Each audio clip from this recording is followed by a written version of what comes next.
And hello and welcome to another MovieBoozer.com virtual pubcast. I'm your host, Ken Ekman, and I've got Bill Arsenault. Hey, everyone. And we'll be joined by Bill Leon and Hawk Ripjaw a little later in the program.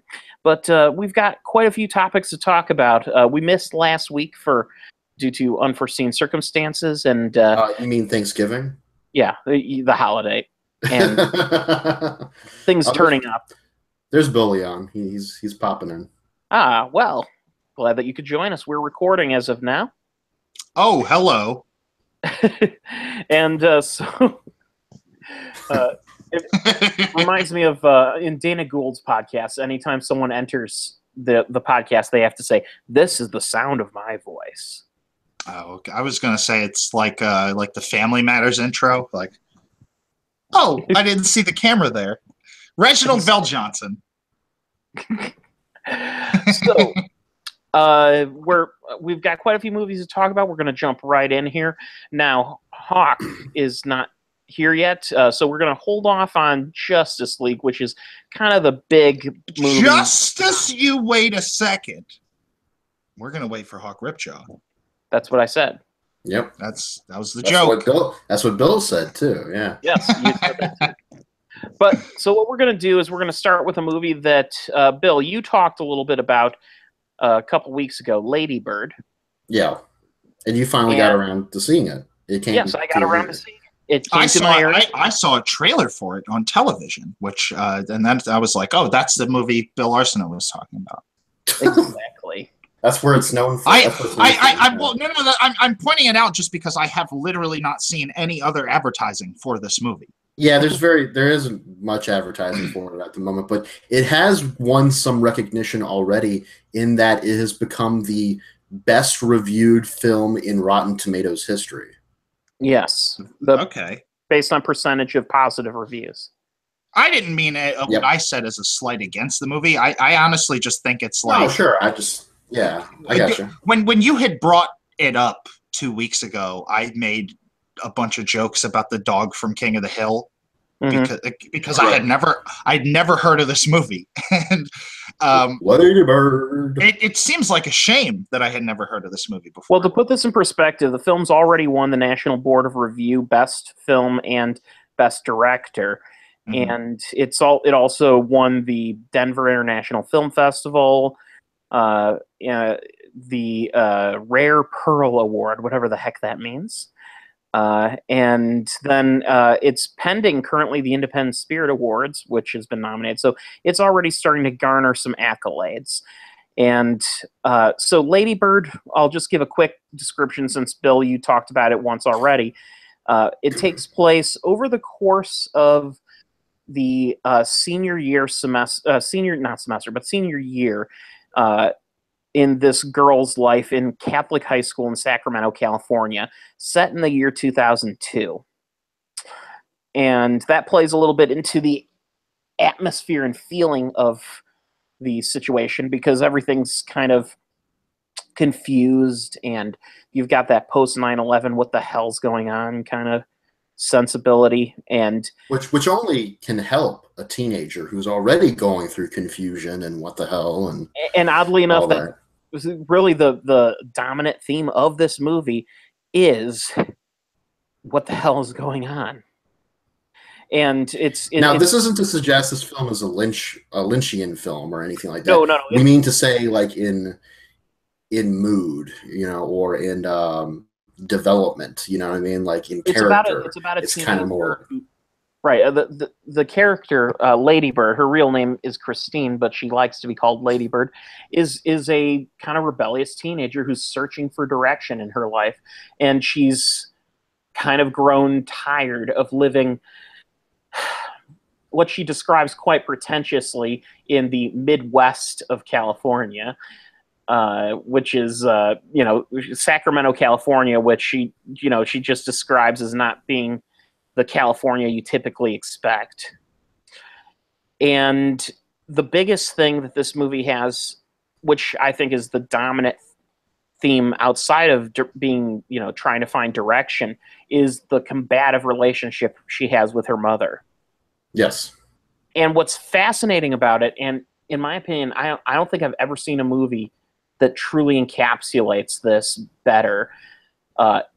It shows the way that she has knockdown, drag-out arguments with her mother one moment, and then the next moment they're perfectly amiable with each other. It shows that turn that happens, that if you've ever lived with, like I've seen it happen with my cousins and stuff, where you'll see, one moment they'll be having a perfectly normal conversation, and then one of them will say something that's a little, seems like a little sarcastic or maybe a little bit of a barb, and then all of a sudden it's like a whirlwind comes in and they're at each other's throats.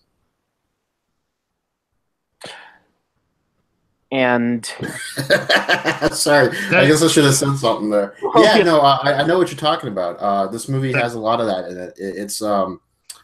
It's very interesting how it shows the chemistry and the relationship between the mother and the daughter, because while they are at each other's throats quite often, and usually it's passive aggressive.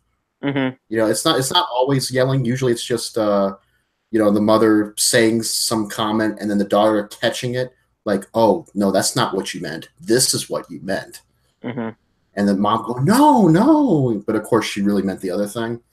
And then the next day they're eating dinner and everything's fine. Right. Nobody in this movie. Go ahead. I think the thing that it shows is the mother, the actress Laurie Metcalf, I believe it is, plays the mother, yes. Is just as confused and in desperate search of direction as her daughter. The difference being is, as an adult, she hides it by acting, motherly around her daughter, and it's her way of concealing the fact that everybody in this film, whether they be adult or teenager, is in a state of chaos. Yep. I mean, there's a character of this priest who disappears at one point, and they don't fully explain why he disappeared, but he gets increasingly depressed in the scenes that you're seeing. Well, he reappears once. And that's actually at Laurie Metcalf, the mother, plays a nurse, and it's implied that he is checking himself into the hospital, right? Possibly for mental issues, or depression. Right, crippling depression is my guess, but they never directly address it, and they never resolve it either. He just goes away after that. Because, and here's the thing, that feels realistic, because sometimes that happens in your life where a person who you work with or a person you go to school with disappears, and you're like, whatever happened to that guy? Right, and what I found kind of interesting was that character, the priest who was also the theater director for the Catholic school, was replaced in the movie by the sports coach. Yes, which was a great and that was humor. Yes, that was a great scene where he's like doing like football plays on the chalkboard, but he's doing it for a school play. Right. He's like, okay, so you're gonna come around here, and then you're gonna grab Hamlet by the throat, and then his way of blocking a scene.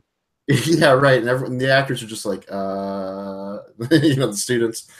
So that was particularly funny. But yes, he, for the small amount of time he was on screen, I didn't think of that beforehand. I wasn't really. He kind of just melted into the setting, really, and I just kind of let that wash over me. I didn't really think too much more deeply than that, but yeah, he definitely had an impact on the story. And there have been a lot of very good coming of age movies that have been made in the last few years, and I have to say this movie is, in a lot of ways, kind of the apex. I think it's the best of them. I can't think of any recent one that I've felt more emotionally drawn to, and that's saying a lot, because there have been a lot of good ones. This decade has been a decade of coming of age stories. which I guess says something about this generation maybe that's coming up. I mean, I don't know if it does, or the generation that came up before it. You know, now they're telling their stories. I don't know what exactly it says. I'm not as smart of a critic as a you know, to pretend to guess what exactly all that means. But well, I'm not going to interpret what it means about our generation, but it certainly means that we're focused a lot on that period of time in which a teenager transitions to adulthood. You know. yeah. Which, One character I really liked in this. I don't mean to yeah, no, go ahead. cut you off or anything, but Lois Smith. She plays a nun at the school, and she's the character that Lady Bird pranks. Yeah. She pranks the car with "Just Married to Jesus."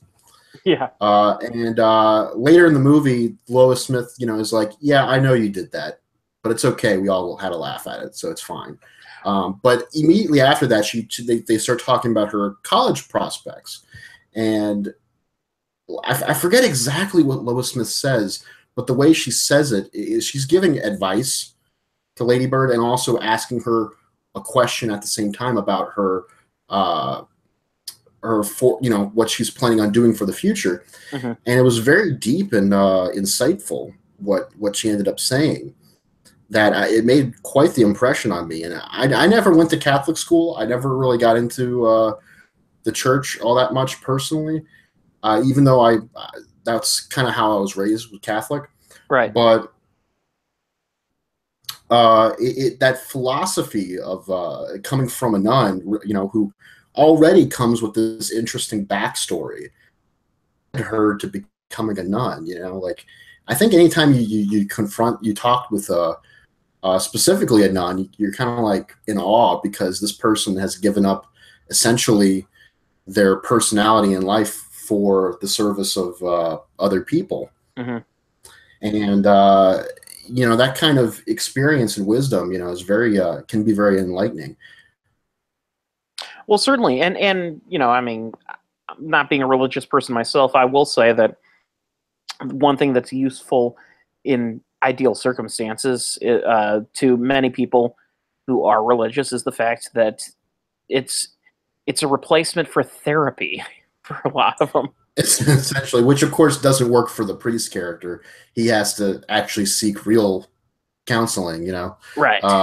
You know, but hey, you know, if it works for some people, it doesn't work for other people. But the services are out there. Exactly, and sometimes it's just nice to have someone to talk to, and lo and behold, that's a position in which there's people who will talk to you. So, yeah, absolutely, and it's not like I'm not exactly sure what role the church plays in this movie in terms of how it affects Lady Bird in any ways. It's at first kind of an aggravation for her. It's just some place she goes to. She's kind of bored by it, but she goes through it anyways because she has a couple friends and they can kind of goof off and be themselves. There's that one scene where they're eating the sacrament. Yes, where they're eating the host. The host. I'm sorry. Yeah, you're right. And it's what fascinated me about it was it came in like a product bottle. Oh yeah, well they sell them. I didn't know that. I thought they made them or baked them or something. But yeah, no. But I thought that was pretty cool. They're just eating the chips while they're laying back and telling jokes and stuff. And this other girl comes in though because they're just basically unleavened bread. I mean, right, exactly. It's just flat and you know not tasty. But a fellow student comes in the room and she's like, "You guys can't be doing that." And they're like, "Well, it's not consecrated." Yeah. Well, so that's fine. You know, it's like eating Cheetos, you know. Well, or anything. Yeah, ultimately it's just a satisfying drama with it's got a creative personality, and it's interesting in that the movie, it's very easy for these coming of age movies to feature characters who are overly sentimental, or for that matter, for the story to turn too hard into soap opera territory. Melodrama, yeah. Yes, exactly, melodrama.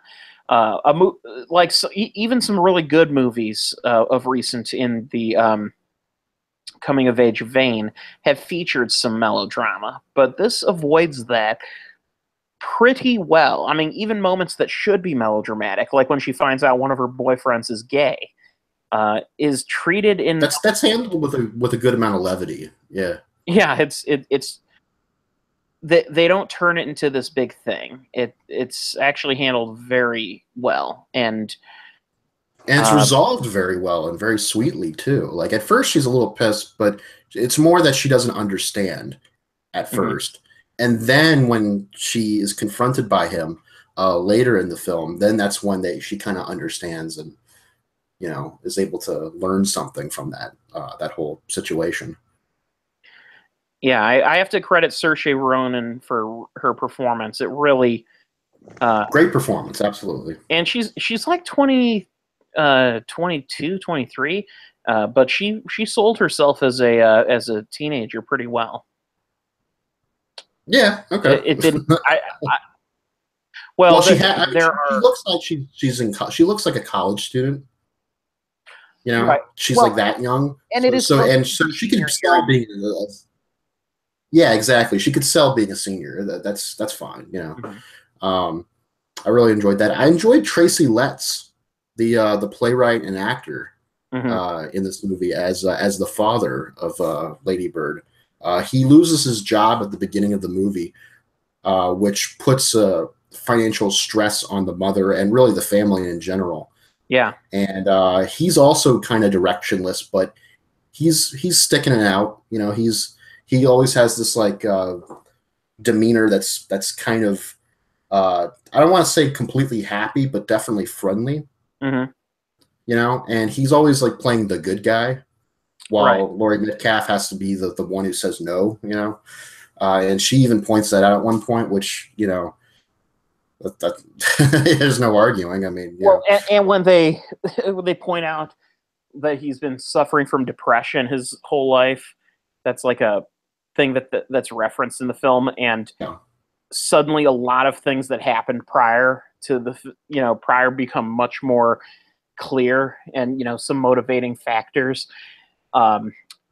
It's really fascinating. Absolutely, definitely, and that, of course, I related to a lot personally, but there are a lot of great moments in this movie that are very relatable. That's the one keyword I would say about this film: relatable. Like there's this one scene where Lady Bird's about to go off to college, and this was a big source of content between her and her mother regarding where she was going to go to college and how far away, and could they pay for it, and all that other stuff. And Laurie Metcalf just drops her off, like kind of coldly, like, "Oh, that's okay. I'll just see you later. Bye."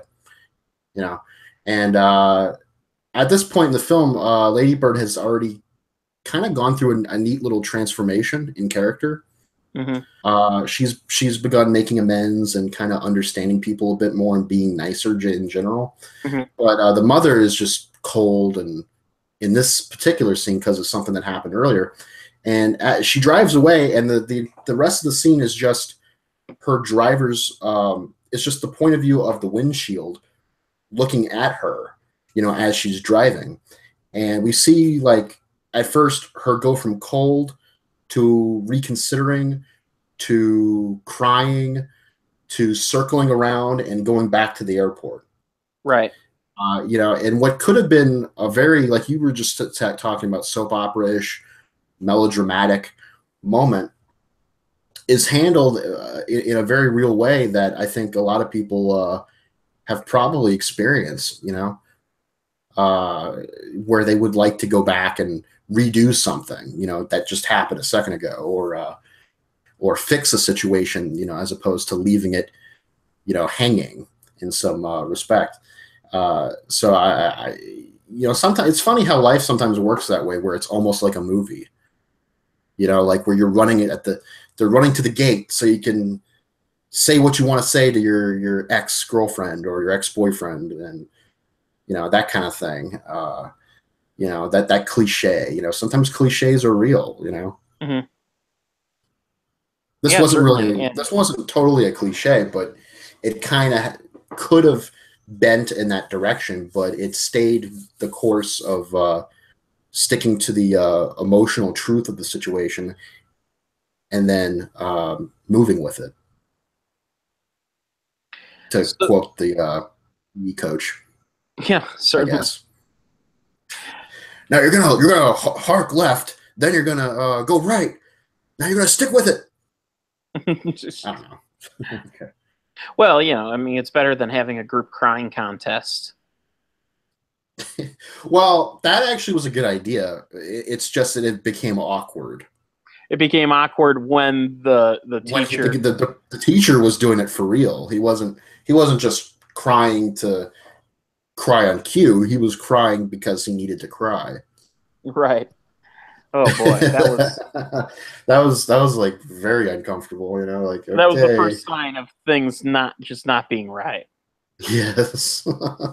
And one thing I also found interesting is the way it skirted some potentially scandalous material, in that Lady Bird's best friend is very buddy with the math teacher, and they hint very strongly that he reciprocates her attentions. And now they don't talk about if any relationship situation develops, but it's questionable. It's hinted at, but it's very questionable. But it's never really an issue or ever brought up again. There may have been something, but I think it's more like in terms of that character, her best friend. She's kind of dumped by Lady Bird at a certain point in the film, right, in favor of the cool kids, and that becomes her arc essentially. The best friend character is she's now been pushed away, and she's in a state of confusion too. Like, why the hell did my friend just push me away? So that's right. It kind of alters from the math teacher thing to this. I was wondering that too, if they were going to go into something more with that. I'm glad they did not, but yes, I'm also I am glad that they hinted at it the way they did, because they made it clear that this is a living, breathing world, and there's a lot of things that are happening that you're not seeing too, and so there were a lot of things happening. It's sort of like how when you watch like a big fantasy movie, and they have a little hint at a side story that could potentially be going on in the background, that you're missing. The difference being is this is that on a much, on a micro scale, in the style of just one smaller independent film. Sure, but I can totally see that. Yeah, but either way, Lady Bird is a movie that I wholeheartedly recommend, and I can see it generating a good amount of awards buzz come Oscar season. I really hope so. It definitely deserves a lot of attention. Someone on Twitter, I think this was the editor of RogerEbert.com. He asked the question, "Oh my God, what if the Best Director Oscar comes down to Jordan Peele and Greta Gerwig?" And everyone was like, "Then that would be awesome."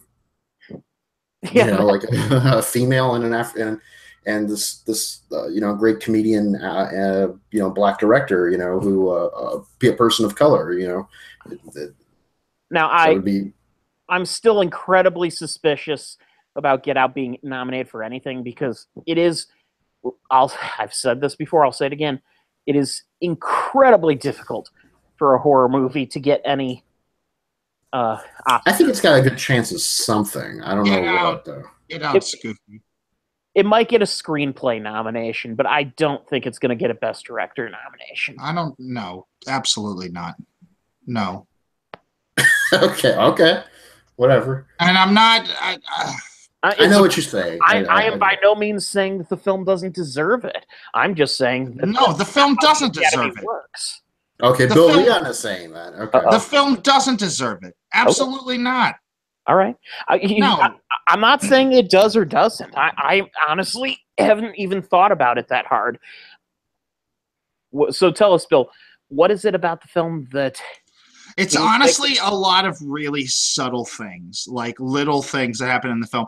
Like I get it and I appreciate it as a whole, but it feels like somebody's first film. It's not fully realized. It is a first film. I do agree that it has the directorial style doesn't feel particularly consistent. There's a lot of sequences that feel a little bit like he's experimenting with a different style in this scene or this scene. Let's try this and see how this works. And so it doesn't feel like he's quite figured out how direction works. Well, no, how to make a consistent visual palette through a movie that leads you through. I certainly understand where you're coming from on that, and as a first-time director, that's you are right. But I'm not referring to those things that you just addressed. I'm referring more to the content of the film. Okay. I don't think that the commentary is that deep. I just think it's flawed. There's a lot, and for me to sit like, there's no one big problem that I can say like, this is the problem with Get Out. It's a lot of little things. As a whole, I like it, but it feels like somebody's first film. It's a promising first film. You know, I feel like the people, and I'm not against people enjoying it. I'm not against people embracing it. Fine. People talked this fucking thing up like it was some satirical genius think piece. And what it boils down to is it's kind of silly, and it oversimplifies its own characters and the certain ideas of race. Well, in the interest of time, I'm gonna cut you off, Bill. We will go deeper into Get Out once we start getting into Oscar season and in more. if it's part of the discussion, and hopefully it will be. And Hawk Ripjaw just joined. Hawk Ripjaw has joined the party. All right. Well, just in time, Bill Leon, it's time for you to rap with us about Hey Arnold, the Jungle movie. I want to give you guys an opportunity here to if you were going to do your Red Letter Media Rogue One review style satire of the Nickelodeon nostalgia, what would your line be for that? Line? What do you mean, like line? Yeah, you've seen the video. You know what I'm referring to, right? No. What video? Red Letter Media's Rogue One review, where they're just talking about all the references in the film. Oh. What would your Nicktoons or Nickelodeon '90s references be? Mine would. I don't know. Give us an example. Like Raptor. Oh, that kind of thing. Oh, okay. Quail Man. Quail Man. Powdered Toast Man. Oh yeah, you're good at this. Mr. Horse. Well, now Mr. Horse is great, though. No, sir, I don't like it. The Spunky. Yeah. So Cat Dog for some reason. Garbage Day. Angry Beavers. Angry Beavers. Yeah. Kablam. I don't think I maybe watched one of those. I just liked the title. Angry Beavers was okay. And the theme song. The theme song was admittedly catchy. Angry Beavers. Yeah, that was great. Hey, guys. Hey. Hello. Hey, Hawk Ripjaw. We're talking about hey. Turn on your computer to get onto a podcast and it has to update. What's your question? I said, do you ever get onto a computer to join a podcast and your computer suddenly has to update? Oh, no. Maybe that's happened at some point. I don't know. All the fucking time. I have no idea what this fucking thing is doing every week when it has to update so much. Are you using a Windows computer? Don't start with me. Because there you go. So tell us, Bill, about Hey Arnold, the Jungle movie. Hey Arnold, the Jungle movie was announced maybe like a year to 2 years ago. It was around the time that they started really embracing the nostalgia for 90s Nickelodeon, which I think is kind of becoming problematic. But in the case of this, Hey Arnold, the Jungle Movie, kind of just to cap it off, because I probably will spoil things about the plot. So if you just want a review of it, it's fine. It justifies its existence because the original run of Hey Arnold, the final episode set up a finale that never happened, and this is that finale, so it gives closure to that series. And in my opinion, they didn't miss a beat. It is the same fucking shit as the original series. It's the same tone. It's a lot of the same actors. It feels like Hey Arnold. Now, having said that, watching this reminds me how kind of boring most of the main cast of Hey Arnold is. and how, yeah, I mean, like, there's a charm there, but it's not like, these characters are not my jam. These characters were not beloved characters for me growing up. Like, I never got into Hey Arnold. I watched a few episodes of it and never really liked it. So yeah, I was into Hey Arnold. And I will say this about Hey Arnold, which is that in the beginning of the series, the first few seasons of the show don't do anything like super ridiculous. They're pretty grounded in reality, and they're about these kids living in the city. And I had friends from school that lived in the city and grew up and really related to it on that level. And I understand people that appreciate it for that, and people that really love the show because of that. And they watched it growing up, and, you know, oh, that's me and my friends hanging out on the fucking block, you know. Mm-hmm. I get that. I will say I was much more of a Recess kid than a Hey Arnold kid. I was a huge Recess kid. I completely agree with you on that. But people like Schools Hey Out Arnold, was a bomb-ass movie, too. that movie holds up. That movie does hold up. But so Hey Arnold, like, I'm not going to fault anybody for liking it or looking back on it fondly. And I don't really have anything harsh to say about this film, because they got like most of the same cast and crew and writers working on it. So like it feels very much in line with the original product. I'm just kind of realizing that, like, I was never in love with the original product. I would watch it as a kid, especially when it was brand new and it came out. That was sort of like, as a little kid, that was like the version of like a water cooler show.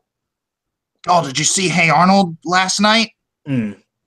You know, that's what little kids would talk about at lunchtime or whatever. I remember talking about The Simpsons and South Park. South Park was huge. That MTV show where they did behind the scenes of music videos. I don't remember what that was called. I know what you're talking about. Yeah, I don't know why. I guess, you know. Behind the Music? No, that's the VH1 biography show. Yeah, that's a good one. Behind the Music with Rat. So what happens in the Hey Arnold Jungle Movie is Arnold, first off, it starts off with a dream sequence where Arnold is meeting up with his parents again, and then they have to leave, like, very carelessly. They're just like, bye, Arnold, we're going on another adventure, fuck you. And they just leave, and then he wakes up out of a nightmare, and he goes to school, and apparently, like, there's an essay contest, or so, like a video essay contest, to go on a vacation. I put vacation in quotes, to the jungle where his parents disappeared. Specifically, this is a contest to go on vacation to the jungle where Hey Arnold's parents disappeared. What this is, at least the first 15 to 20 minutes of this movie, is nothing but cameos and references to episodes from the original series. Because the idea here is that they want to show, like, a student who does good for the community. And I mean, if you've seen the goddamn TV show, That's what fucking Arnold did on the TV show. He did good things for his community. And so what they do initially is they try to help Monkey Man, who is a character from the original show. They build him. Wasn't he played by Andy Dick originally? Maybe he was. If he was, it is not him in this. No, it's not him. They did not. Yeah. They did not bring him back for this. Were there like a ton of random intercut segments between Monkey Man and it's like a elderly grandma character rambling? Do you know the elderly grandma character of this show? I'm referring to the Red Letter Media Monkey Man shorts. Okay. No, it's not like that. There is an elderly, crazy grandma character on Hey Arnold. If you didn't know that, Ken. I did not. And I will say this: there were like a few things that I did enjoy about this. The grandparents, who I've kind of always enjoyed as characters, they're pretty funny. They bring back this terrible recurring joke with the grandpa where he comes out of the bathroom and he goes, "Don't go in there for a few minutes." It's a fucking corny joke, don't get me wrong, but you've had a grandfather that has said some shit like that to you before. Sure. That's my dad. There you go. Yeah, really. There you go. So again, like the grandparents, Arnold's grandparents are charming. I liked seeing them again. They're voiced by Dan Castellaneta and an actress from The Simpsons as well. I don't remember her name. Anyway, they're charming. There's a funny joke in the movie where I didn't think this was funny when I watched it, but then I described it to someone later. And as I was describing it, I just listened to it back, what I had said, and I was like, this is so ridiculous. It's kind of funny. So Arnold has a pet pig named Abner, which is from the original series. References. You guys, does anybody remember Arnold's pet pig, Abner? Yeah, I do. Okay. So somehow when they go to the jungle, they go to the island jungle, somehow Arnold is allowed to take his pig over there. Doesn't the pig sneak on board? No, not that I know of. Maybe I don't remember that happening, but the pig fucking gets separated and has to go back to the United States and tell the grandma and grandpa that Arnold and the kids are in trouble. And the way that they have this done is funny because the pig ends up like on the plane. And he's like in first class, and the stewardess is giving him a drink. Like that's a funny. That's so it's like the live action Richie Rich movie. All of a sudden, yeah, right. In terms of like stupid shit happening, yeah. There's some stupid shit happening. It wasn't this thing. I think I've said what I needed to say. Like. Okay. Arnold and his parents reunite. These are the spoilers. Arnold and his parents reunite. Arnold and Helga, I guess, are a thing now. They kissed. She told him she loved him. I don't know, whatever. I was never pro that as a fan of the show. Wasn't she always kind of the bully of the show? She was the bully. That was the thing. She was a bully to him, but she really liked him. But the thing is, she liked him to the point of being a stalker. Yes, but she was mean to him to dissuade. Well, that's continued. That's continued 100% in this movie. So Arnold in the beginning, trying to win this essay contest to go get the field trip to the jungle, he fails, and then Helga and Gerald start talking, and they're like, well, we gotta get this thing for Arnold. And then Helga shows Gerald that she has all this video footage of Arnold that she has been filming him as a stalker. Oh God. And that's when because of that plot point you get into the cameos, because it's like almost every little memorable side character from the show pops up. Gotcha. Oh, like Pigeon Man Pigeon Man, Dino Spumoni, Stoop Kid, the baseball player. I think that is in there too. There was a girl bully who looked like the character Harold, and I thought was his sister, but it's not his sister, even though they look alike. It doesn't. So for fans, this is fine. If you are legitimately a fan of the show, you will get everything out of this, and you will enjoy it. I've seen there's been an overwhelming response of people that have really enjoyed this. For me, there's worse shit I could have been doing with, an hour and a half of my life. There's worse shit I could have been doing. The thing that worries me about this is, okay, so we have the Rocco movie coming up next. Mm-hmm. And my concern is, like I said, the Hey Arnold movie, despite the fact that it was underwhelming for me personally, its existence feels justified because it does give closure to this series. Mm-hmm. The Rocco movie feels like it's just going to be a bunch of jokes. And the footage that they have put out of it already, I'm not into. I don't think the jokes are very funny. So that concerns me. Like, if it is just going to be a bunch of jokes and they don't look funny, I don't think you're justifying doing this other than 90s nostalgia. It sells. You put it on a t-shirt. Well, it's supposed to be like fish out of water. Like Rocco and his friends were in space mm-hmm. and for some reason, and they crash land back on Earth in now, like modern mm-hmm. times, and they're trying to get used to everything. I understand the premise. I just didn't think the jokes in the little trailer or scene montage that they put out were funny. And yeah. I'm hopeful. I will watch it, and I hope that it's good. I like Rocco's Modern Life a lot more than I did Hey Arnold. So, yeah.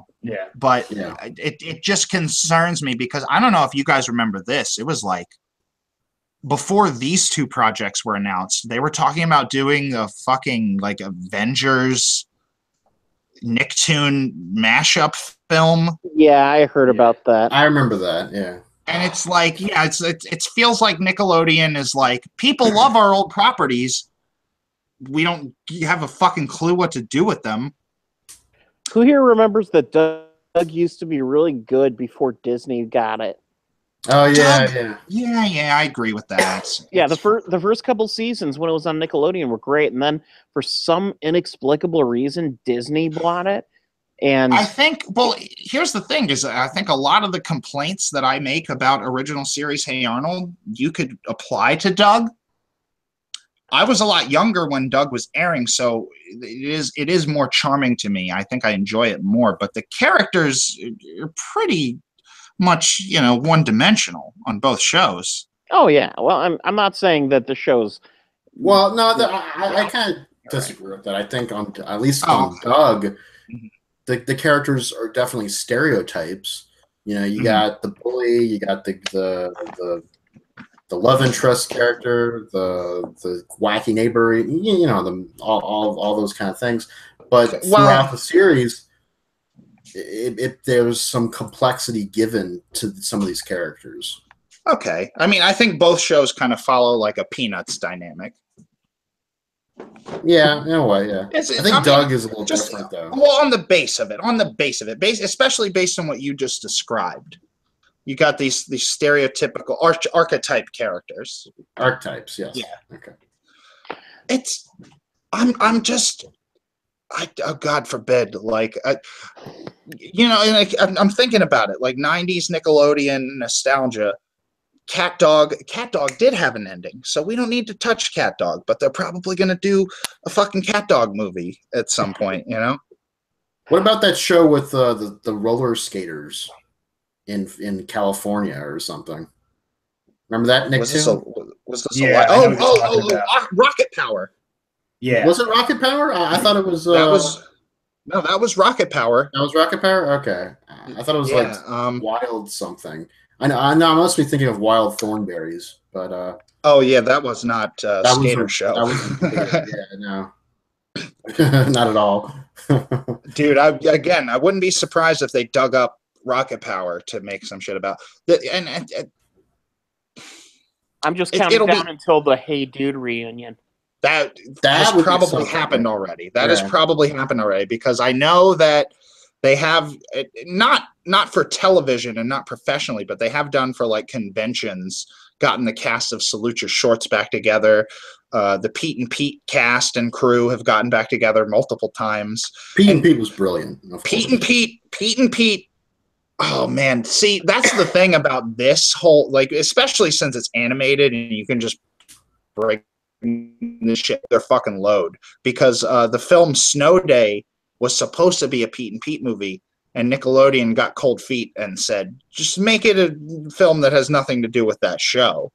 With Chevy Chase. Is he in that? I know Yeah, Chris Elliott is the snowplow man. Yeah, Chevy Chase plays a weatherman. He's a dad? Yeah, he's the weatherman dad. Okay. And Pam Grier's in it for some reason.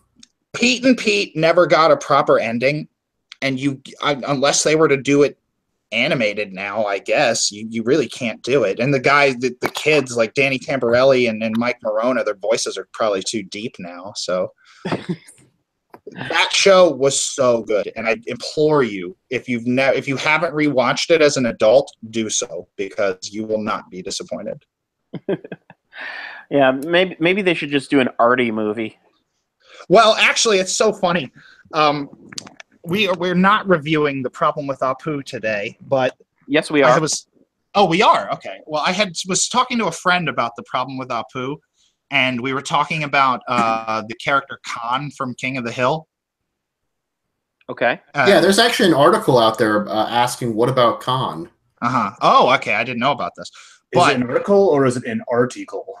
Oh, well, here's the thing. I looked it up, and the guy that played Artie, the strongest man in the world, voiced Khan on King of the Hill.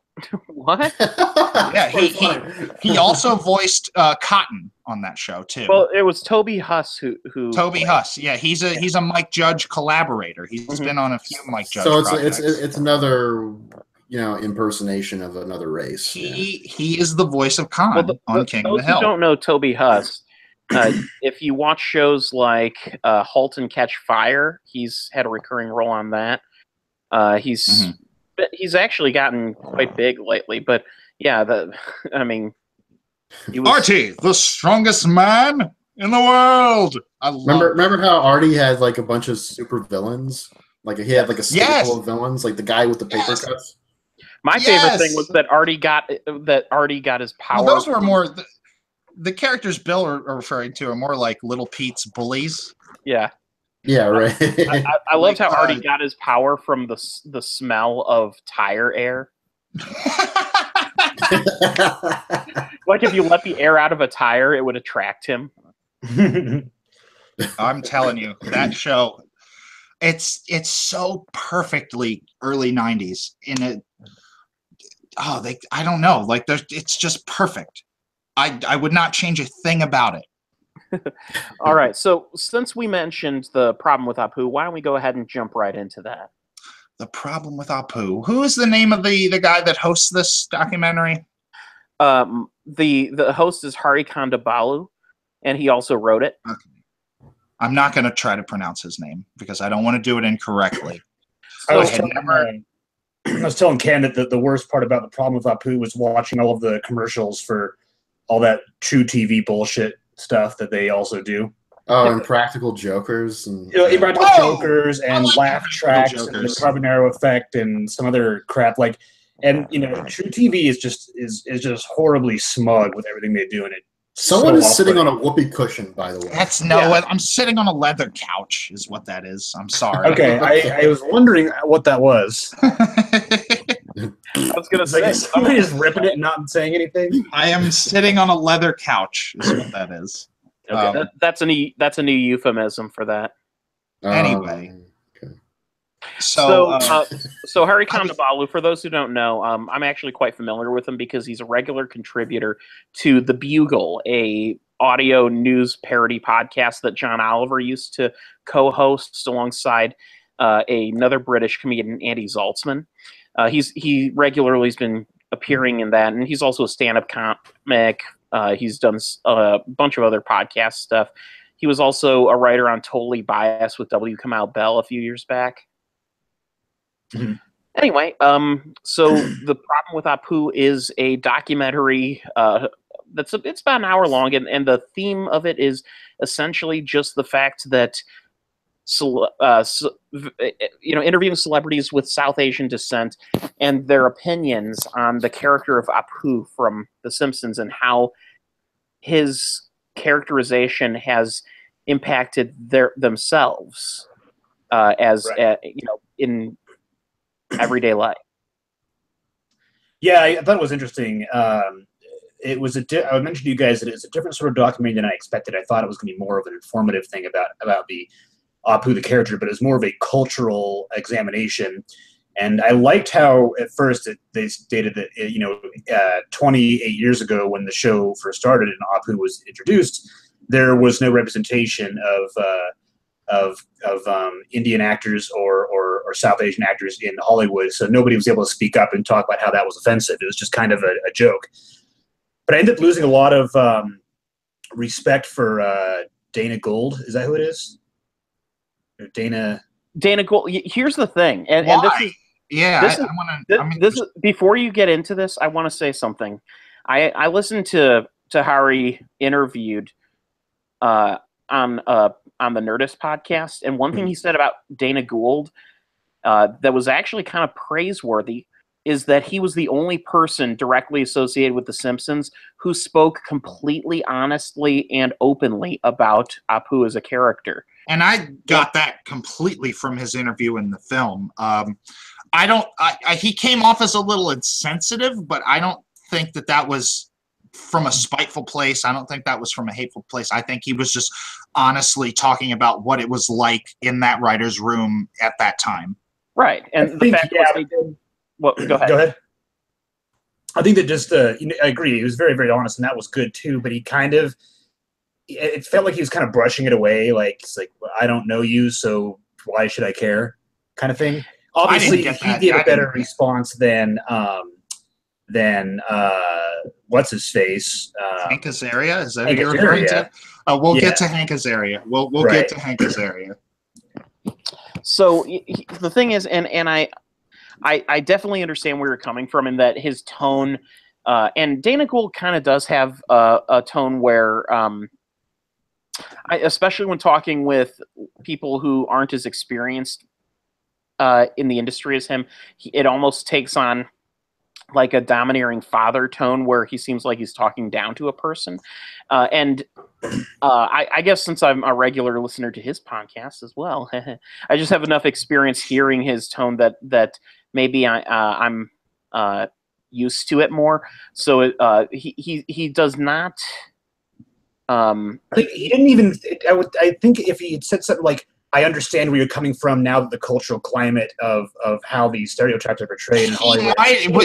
He might have said that, and they didn't put it in the documentary, though. Right. I feel like he would have put it in the documentary if he said it, though. The documentary, first of all, it cuts around the interview segments quite a bit. And I was going to say let's acknowledge this. It aired on television, and it's less than an hour long. So there's only, and he wanted to get a lot of information in there. So yeah, there's only so much time that you have to work with. I wouldn't be surprised if that had been cut. Sure, something to that effect. And it is true though that Dana Gould he's a comedian from a different era. You know, he cut his teeth in more of the the 1980s, whereas Hari is a younger comedian and a much more of a modern sensibility. And one thing to note is Dana Gould wrote for The Simpsons for a good chunk of his career, and being questioned about the cultural sensitivity of a character that he helped to write for may have put him on a defensive. And understandably, I completely understand where Hari comes from, and that Apu is a character who really it has passed the time with which that character shelf life. Right, the shelf life is expired, and he probably shouldn't have been even created in the first place the way he was. But at the time, let's talk about that. In the film, they talk about how Apu came to be, which was in the script for the pilot to The Simpsons. It was just a character called convenience store worker. Right, and Hank Azaria's immediate interpretation of that was, that he was this ridiculously cartoonish Indian stereotype. That was really interesting, yeah. Yeah.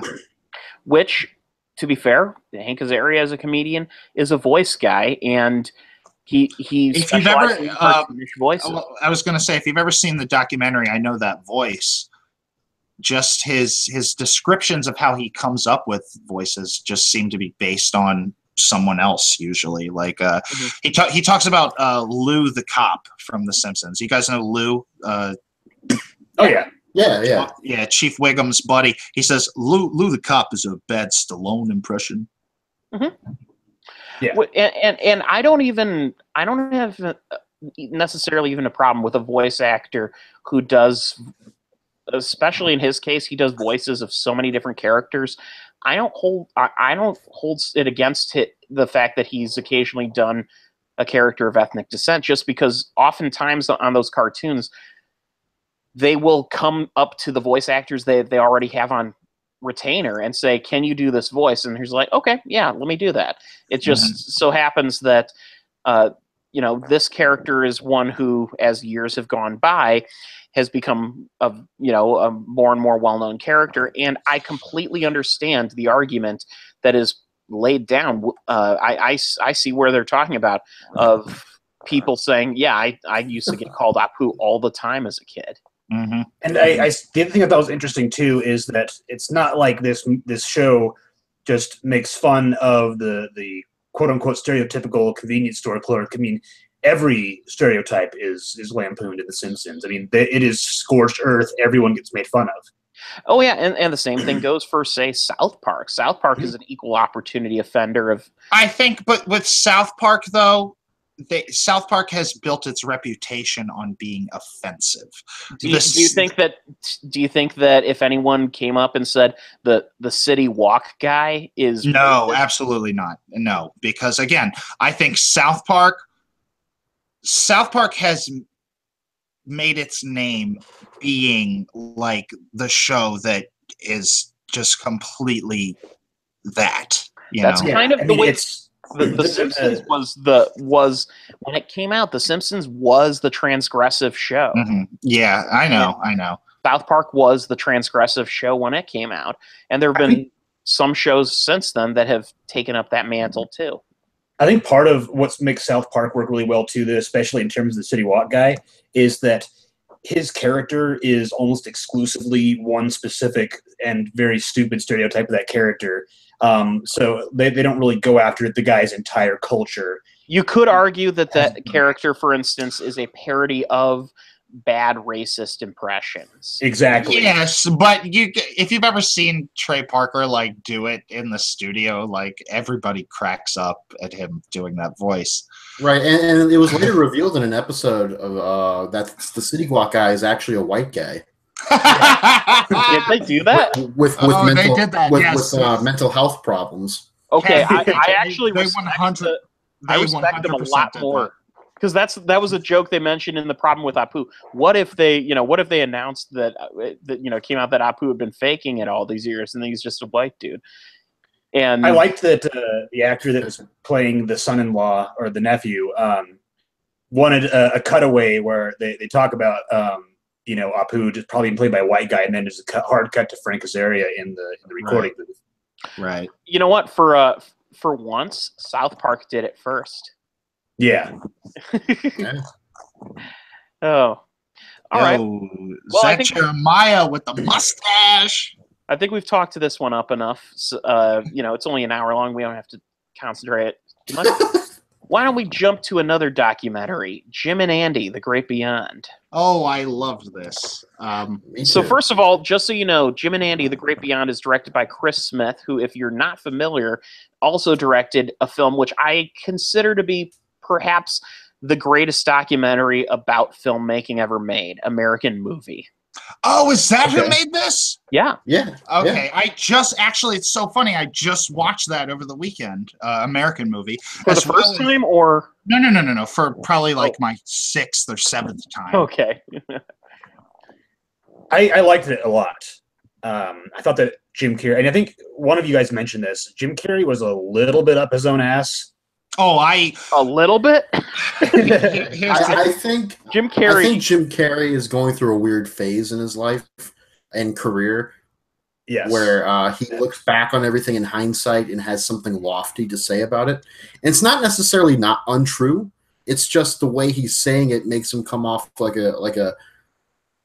some kind of It feels like the George Harrison Hare artist. Krishna face. He's talking about like we're all on a journey. We might end up in the same place in heaven, and we might not. And like I'm just like, what the fuck does that have to do with you method acting about an actor that died at age 35 of lung cancer? Regardless of how good that performance was.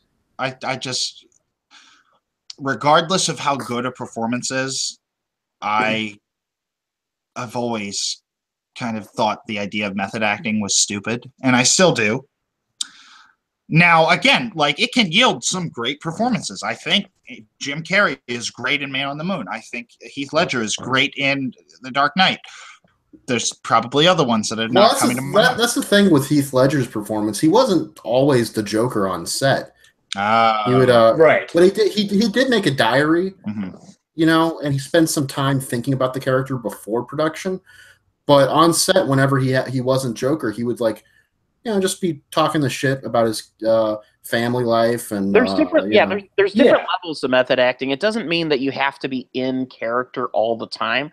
Yeah, he's not Daniel Day-Lewis. Daniel Day-Lewis. I was going to mention, like he had people carrying him around for My Left Foot, or he insisted on only eating with period-appropriate utensils for the Gangs of New York set. And it's like method acting can be awesome, just don't be an asshole about it. So here's the thing about method acting. Anyone who really descends deeply into method acting, I believe, is a little bit insane. And I think that method acting is great if I don't hear about it in the news. Oh God! But you didn't. In the case of this film, Jim and Andy, you didn't hear about it in the news.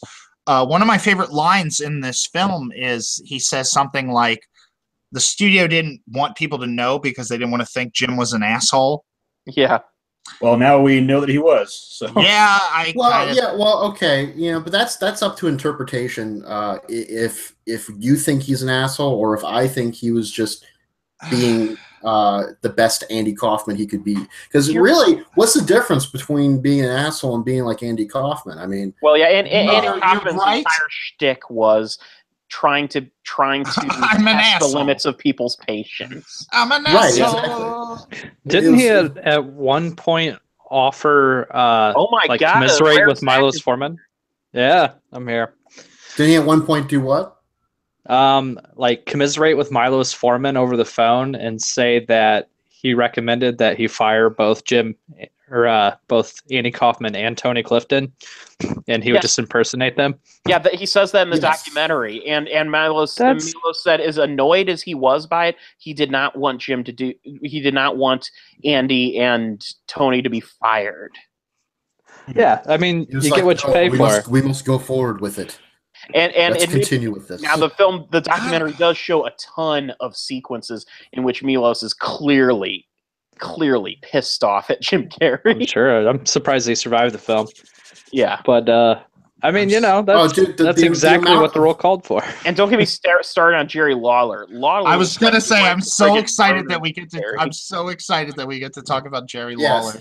Lawler was one of my favorite wrestlers growing up, and to now looking back on it in hindsight, seeing the production behind the scenes footage of Man on the Moon, I'm very impressed that Lawler didn't break Jim Carrey's neck, or like for real. I think he put him in a hold. He put him in a hold, and there's kind of footage of it. It's not filmed well, but you can hear them. And he says something like, "I can put you in this goddamn hold anytime I want," and it's oh man. He really pushed his fucking buttons. I mean, he really got on Lawler's Jerry Lawler. But here's the thing: is like Jerry Lawler doesn't know about method acting. He doesn't know about fucking Hollywood sets. Here comes this fucking guy working for WWF doing commentary. You know, as opposed after his career of being a wrestler, because I'm pretty sure that was the time, right, Bill? He was on commentary with. Yeah, he was on commentary. He would wrestle occasionally, but usually it was like a one-off type thing. Yeah. But this was about his past as a Memphis wrestler. Tennessee, and Jim Carrey interpreted this whole thing. You know, I'm method acting as Andy. How would Andy take this? Well, Andy didn't really, you know. he would want to push Lawler's buttons or something. And Lawler, when he was interviewed, was like, actually, Andy was quite gentleman-like with me. Yes. You know, like, because they collaborated together on the whole scheme they came up with. Let's talk about the scene where they filmed the pile driver. You guys know this story? I don't know if it's in the film. Did they discuss this in the film, or did I hear this? I heard Jerry Lawler. They show the footage and discuss it a a bit. Yeah. Yes. Okay. So Jim Carrey wanted to, under Milos Forman's nose, film Jerry Lawler actually giving him pile driver, when the whole like crew in the studio were very against that. They didn't want to pay they didn't want to worry about the insurance or him getting hurt. And Jim Carrey had basically tried to stage it to where it would happen under their nose. And then Jerry Lawler told the director, and it ended up not happening, and he just went fucking nuts and spit in his face. Yeah, they show that. Yeah. Oh my God. see, I'm the kind of person that kind of digs it when an actor takes it that far or wants to take it that far. Not in the Jared Leto, I'm going to send you a dirty condom way. Okay. Well, that's another thing. I think especially Suicide Squad has given method acting. Suicide Squad specifically, and all the coverage it got last year, is giving method acting like the worst reputation that it has ever had. Right, and especially Suicide Squad, because that movie really good enough to where you would want to do method acting? Absolutely. That movie wasn't good enough for anything. No. Yeah, right, exactly. So Jared Leto is like that too. I mean, for Blade Runner 2049, he had special contact lenses that actually made him blind. So he had people having. This is fucking crazy. I mean, you know, I don't have as big of a problem with that. I mean, of course, kind of a dick move to send Margot Robbie a box that has a dead rat and a used condom because the Joker's crazy. But that's also also like a deck of cards that was all Joker cards. Wouldn't that be actually a better thing to send? Margot Robbie says Jared Leto sexually harassed her on the set of Suicide Squad. Yeah, and then he probably said that's what the Joker would do to Harley Quinn. Oh yeah, that's what the Joker would do. Suddenly the Joker's Matt Lauer. Oh God. I wanted to say topical. Despite nobody hired him to play. He was going to play Hugh Hefner, so that would have been something. That would have been Jared Leto. Yeah, that's right. Yeah, maybe it was nice to see it's better. Jim Carrey in his like 90s mode in that footage behind the scenes, like the craziness. Mm-hmm. Because I was all about Ace Ventura when I was in high school. Loved it. Loved The Mask. Liar, Liar. The Mask, I was a huge Jim Carrey fan. What? No love for Mr. Popper's penguins? No. Despite the fact that penguins are probably my favorite animal, no love for that. Who has watched Mr. Popper's Penguins? Because that movie. I had to review it for the website. Oh, Jim you Carrey's did. Parents, probably. Penguin shit is like a plot point of that. Yeah. Yeah. But yeah, so I mean, not to say that I don't have any respect for Jim Carrey. Some of the things he says in the documentary are like, okay, Jim, calm down a little bit. Like the fact that even the Netflix subtitles, whenever Jim is talking, it has him quoted as Andy. Yeah, I think the line at the end that finally made me think, you know what, Jim Carrey, you're a pretentious douche, is the line at the end where he said, well, maybe, what if I just, after doing Andy Kaufman, he's like, what if I just started doing Jesus? Yeah, like, why? Who cares? And I was like... he's clearly a pretentious douche now, but he also probably was a comedic genius then. That's the interesting thing is... The line between comedic genius and pretentious douche is incredibly thin. Right, and the thing this documentary shows is that he breaks through everything. Like walls, whatever, he breaks them down, and for better or for worse. And I kind of like that this documentary showed him in those two phases of his career, the really wild and crazy phase and the current phase, which is more like pseudo-philosophical, bad pseudo-philosophical, like where it's like mostly crap coming out of his mouth. But at the same time, he really sounds like a college sophomore who like comes home to visit his parents and tells the parents how unwoke they are. He's like the kid who takes Psych 101 and automatically knows everything about psychology. Yeah, that's not to say he was never untrue in his statements. That was never to say he was somehow wrong. It's just he comes off like he's, as a person. It doesn't help that he stole Mel Gibson's crazy beard. Yeah, right. That's a whole other thing too. I remember once he was a tiny bit crazier, but yeah, and Mel Gibson's also completely crazier. But there was this one. I think this was after Man on the Moon, or maybe it was after. No, this was after Truman Show. He was nominated for an MTV Movie Award, and he won it for the Truman Show. I think it was for the Truman Show, and he came out on stage looking like a '60s hipster or hippie or something. He had like dirty clothes on, a huge beard. He was saying weird shit on the mic, like a little fog hat. Okay. And then Mike Myers like had to help him off stage and everything. And Mike Courtney Love was clapped in any awkward situation in yeah, right. Kanye West, all that shit. Yeah. I'm just this humble Canadian boy trying to make people laugh. I'm here with fucking Kanye West talking bad about the president. I got this asshole method acting. I got to walk him off the stage. What is my life? Mike Myers. What is my life? Yeah, retired. Mike Myers was also in the God, I'll get him. I'll get him. no- I was gonna say I'll get him back someday. I'm gonna make the love guru. Mariska Hargitay. Oh boy. Yeah, I think Mike Myers was Yeah, getting pre-karma for the Cat in the Hat on that one. By the way, how many viewings of Cat in the Hat are you up to now, Hawk? I finished 18 on Monday night. 2 more. Yep. Oh my God. Wow. Yeah. So Jim and Andy in the end. I mean, this was a pretty eventful little film for me. I thought so. I mean, I we got to see this behind the scenes diary type footage. We got to see some pretty special moments of Jim Carrey's methodology as an actor. I'll tell you this: it made the movie Man on the Moon seem a little bit less like a standard biopic, because Man on the Moon. I don't think it was ever a standard biopic. Yeah, I never felt that way about it. I watched it actually for the first time this week because I'd never seen it before, and it's dull.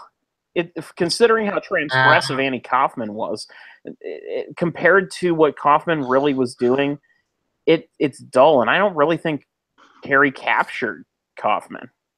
I think he captured Kaufman, but the movie is entirely that performance and nothing else. I don't know if I feel that way, but I think Bill A. and I probably have both collectively seen it many more times. Yeah, definitely. And I was a big Andy Kaufman fan growing up, and yeah, I always liked those kind of comedians that took it a little too far, like Andy, Tom Green, even. Even though you could argue Tom Green's not in the same league, but still, comedians that pushed the button and they went with it, and there you go. George Carlin, guys like that. But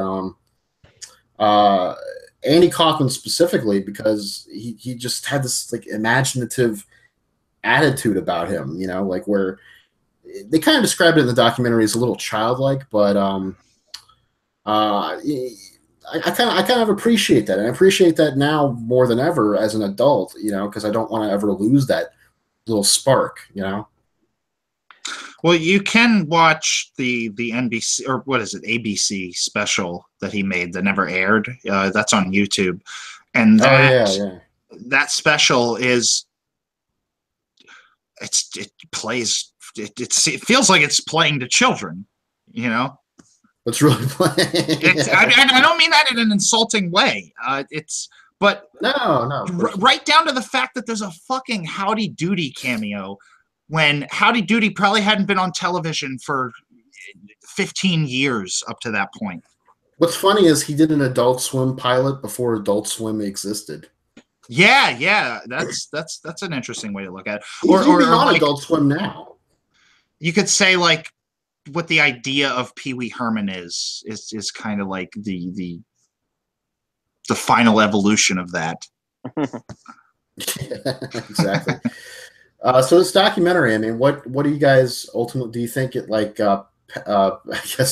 I guess the right word would be penetrated. I will say this, and it's kind of the opposite of what Ken was just saying. Whereas, but I've seen Man on the Moon many times before the documentary.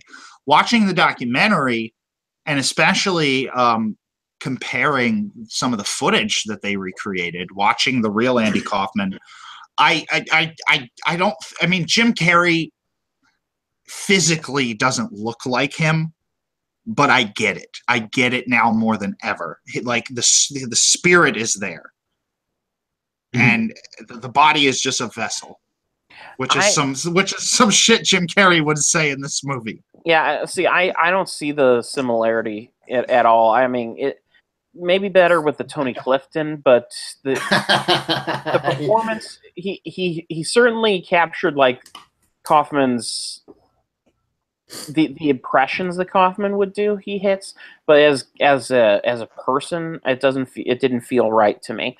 Now, I'm not saying that makes the documentary bad, or even the movie Man on the Moon was.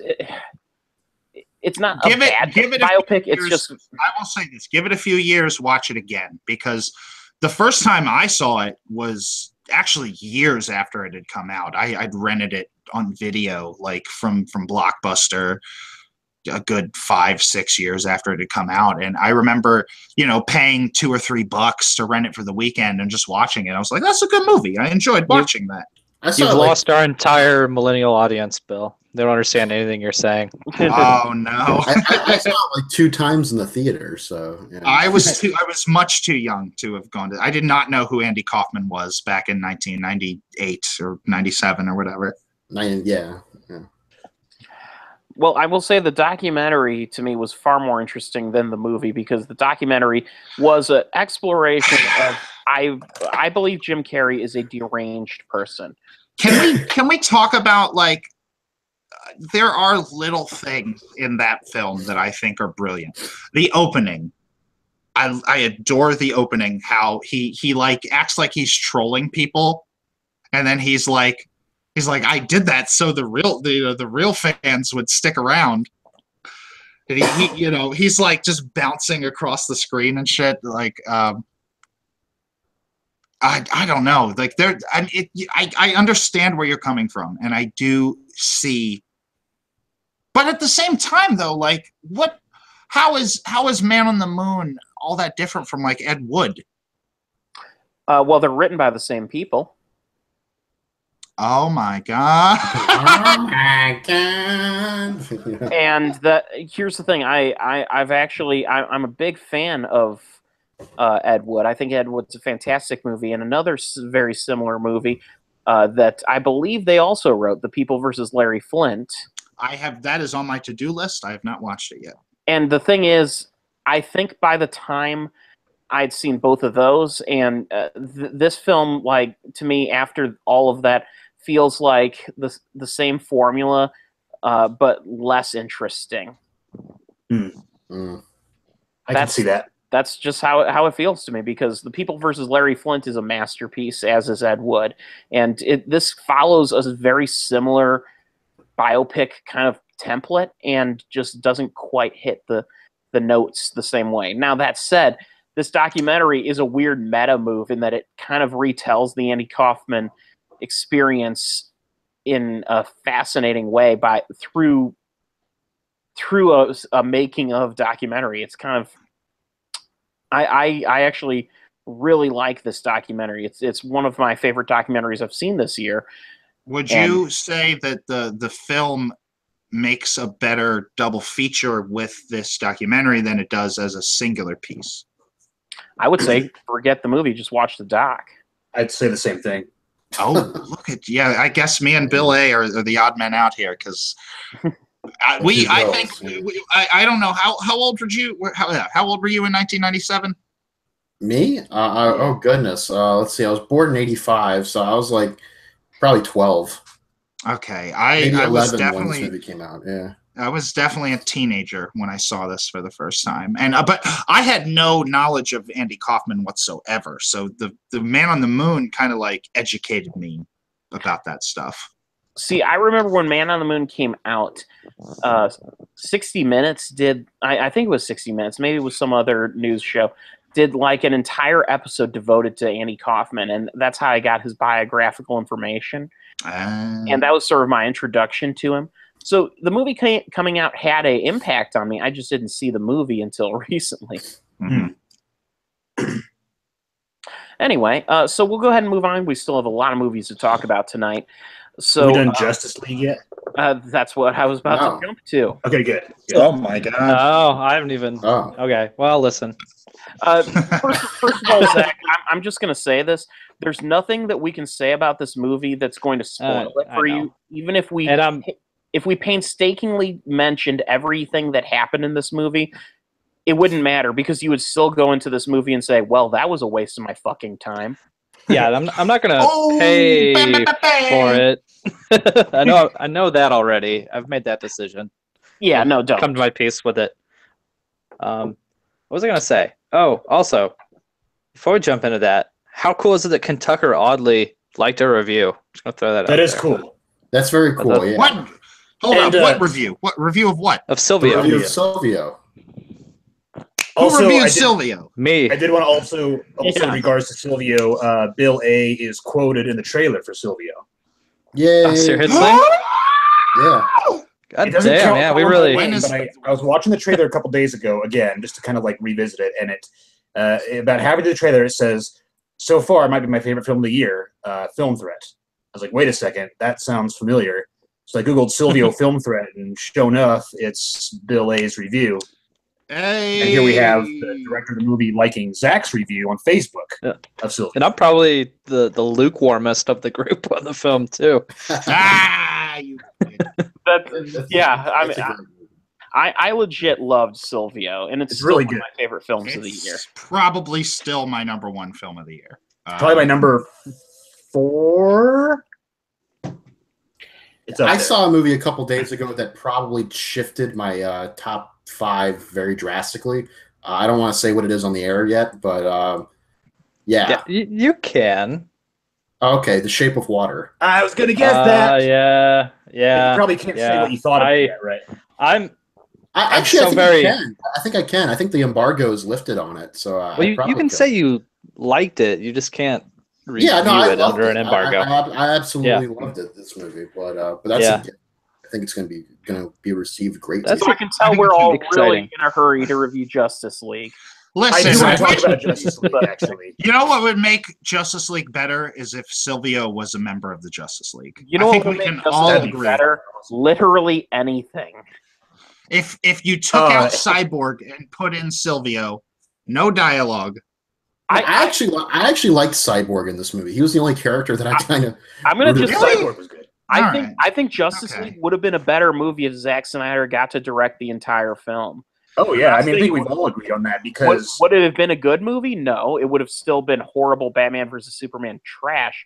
But at least it would have made. Oh, calm down. No, I disagree. I disagree. I agree with him, but when we did our top worst and best last year, I ranked Suicide Squad above BVS specifically because it's less interesting. And Justice League is less interesting. Batman versus Superman is bad, but it's out of its goddamn mind. It has so much to say. Yes, it is so unique and just fucking crazy. And I do want to say this. I went to watch it earlier today, right? And I put it on, and it was the Ultimate Edition. Oh, God. And I checked the runtime, and it says 3 hours, and I'm like, fuck this, and I shut it off. Yes. But maybe it's better, Bill. Maybe it's better. I don't care. I saw some of the Ultimate Edition. Honestly, I have both versions of the movie. I saw It's some 3 hours. Who had time for that? Well, let me tell you some of what's in it. What I saw. There's a couple shots of horses in the smoke when What is this, of the Blade Battle Runner? of Metropolis. Yeah, right. And there's a couple other Wants to be. additional shots here and there, but I shut it off too. Ultimately, the theatrical cut is superior in terms of just truncating things and not, by comparison. There's an extra. They kind of rearrange a couple of plot points. There is another little minor plot thing that's inserted that I kind of liked, but one thing the Ultimate Cut does not do is give anything interesting for Lois Lane. Yeah. To do. She's still fucking useless, which I like how Justice League kind of also realized that. It's like, you know what? At this point, fuck Amy Adams. Well, this is Justice League. That's rough to say because I think she deserves to be given more to do because her character's supposed to be a spunky news reporter who gets into trouble because she wants to get the scoop. It's just so clear that these movies do not care about Lois Lane as a character.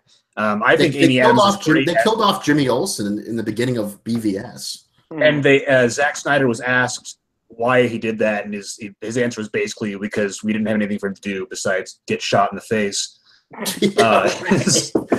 So fuck him. Yeah. You know what's a useful thing? Getting shot in the face. Which is funny because too. you don't even really register that it's Jimmy Olsen until he's like, wait a second, they just killed Jimmy Olsen?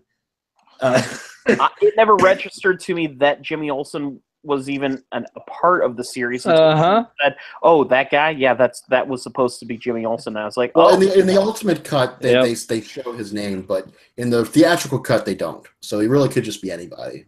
Yeah. In the theatrical cut, I do not ever remember them making it clear that that's who that was. Yeah, they don't. No, they don't. So I have to ask the big question that none of us have addressed yet, which is, what does Kevin Smith think of Justice League? Oh, he loves it. He's going to tell you for 2 hours about how he loves it. Probably. I feel Does bad. he? I don't know. I don't know if I feel bad hating on Kevin Smith. It's just like, you know what? After Yoga Hosers. Yeah, I was going to say it's the exact same thing. Boy. That was for his daughter. He did that for his daughter. She loved it. Yeah. Well, then why'd you have to release it to the rest? Why did you have to do that to the rest of us? Just make your fucking home video with your daughters and play it. Made After Earth for his son. That's a which is funny because while After Earth wasn't exactly a good movie, I actually kind of liked watching it. Just because I am not a coward. I had a lot of fun watching it because it was such a fucking garbage fire. You're the coward. To watch it just completely fall apart. Yeah, I liked it in a Bird Eye Gordon kind of sense. I thought it was kind of a fun little B movie, but it wasn't a good movie. It was definitely crap. But M. Night Shyamalan before people started to respect him again, I guess. I really hope they bring Jaden Smith into the Unbreakable universe. Just gonna throw that out there. Oh God, he'll be like Oracle in the Spider-Man universe. He's like just an all-seeing, intelligent person that just sits in a wheelchair and tells everybody things with his mind. Can you see that happening? Especially because Jaden Smith is like world famous for just completely shithouse crazy tweets. Bullshit tweets, yeah, it's awful. But Justice League. Justice League. We have not said one word actually about Justice League yet. Well, that might say enough about Justice League. I think I'll start this conversation off by saying that I was conflicted in my rating of this movie on Letterboxd. Yeah, no kidding. I initially liked the movie. That was my initial feeling. I really liked the movie when I got out of it. I was like, this was actually pretty fun. And I think the reason why was because at that time, that particular week, I was having a very stressful week. Mm-hmm. And I see this movie and it's just superheroes, doing their thing and stuff. And I thought, all right, I can buy into this world a little bit for 2 hours and forget about my troubles. So I that's exactly what happened. I forgot about my troubles and I kind of liked it from that point. But that facade soon faded very quickly. The more I thought about the movie, the more I was like, it was actually a piece of shit. So you went from a 4-star review to like a 3, and then like a 2.5, and a 1.5, right? Yeah, now I've settled on 2 now. It's a solid 2, out of 5. Right. So we're gonna pass the buck here, and I'll start it out. I think I decided it was better than Suicide Squad, but not good. I think I could hear the enough. steam letting out of that. Whoa. Fucking Warriors of Virtue is better than Suicide Squad. Regular Suicide is better than Suicide Squad. Yeah, okay. Anyway, so this film opens with cell phone footage of Superman. Cell phone footage of Superman with, and I'm sure I'm gonna hold off on talking about the mustache. We can don't hold off. Don't hawk. Let's This talk is about the most the mustache. relevant part of the movie for that. Let's talk about the mustache. Well, let me say this. His upper lip looks fucking terrible. His upper lip looks went into like this differently movie. shaded. I went into this movie. I actually intentionally did no research. I've stayed off of reading about this movie at all, to the point where I had no idea about the whole fiasco of the mustache. So when I saw the movie and His lip looks weird. That's what you thought? that's the thing. I was like, what's going on with his face? Did he have surgery? It's like a slightly lighter shade of flesh than the rest of his face. Yes. And yes, and his lip line is noticeably thinner than it was before. And I was like, what is going on here? He doesn't look like Henry Cavill. And I can't quite put a finger on it. And then when I got home... The fact that you remember what Henry Cavill looks like is kudos to you, my friend, because I don't know. Wouldn't it be Henry better who? if he just left the mustache and didn't mention it at all? Or shave Yes. the mustache and have Because- a fake one for Mission Impossible. And do what? And put on a fake one for Mission Impossible. Oh, no, Paramount. Yeah, that's was- what they suggested. Well, okay. Paramount Universal said no, fuck refused. you. I will say this. Yep. In the opening scene, that's supposed to be before he died. So Right. him having a mustache there doesn't make sense. But once he comes back from the dead, or the fucking healing coma or whatever, him having a mustache shouldn't be an issue. It's fine, Well, whatever. In Superman Rebirth, he has a beard, so why not just add beard and then keep the mustache from So Mission Impossible? It would have been fine. Superman has presumably been dead for at least a few months when this movie takes place. Is it? That's the feeling. Right feeling I down get to the that- goddamn fact that there is a fucking shot in this movie with a newspaper that says David Bowie, Prince, Superman. Did they go back to their home planet? Fuck Yeah. you. Fuck you. Yeah, I hated that shit. I thought David Bowie is supposed to be like some other hero, like a Flash or another Oh, person, God. or like Namor's Marvel. I don't know. Like I was And like, then no, for some reason, homeless Triple H has a sign that says "I tried." So I'm just gonna ask: are Kryptonians like immune to like corpsification? Yeah, I I think believe that's what's Kryptonians. implied. I think They go into Kryptonians healing age at a comas. significantly slower rate, so that would imply that they would decay a lot slower as well.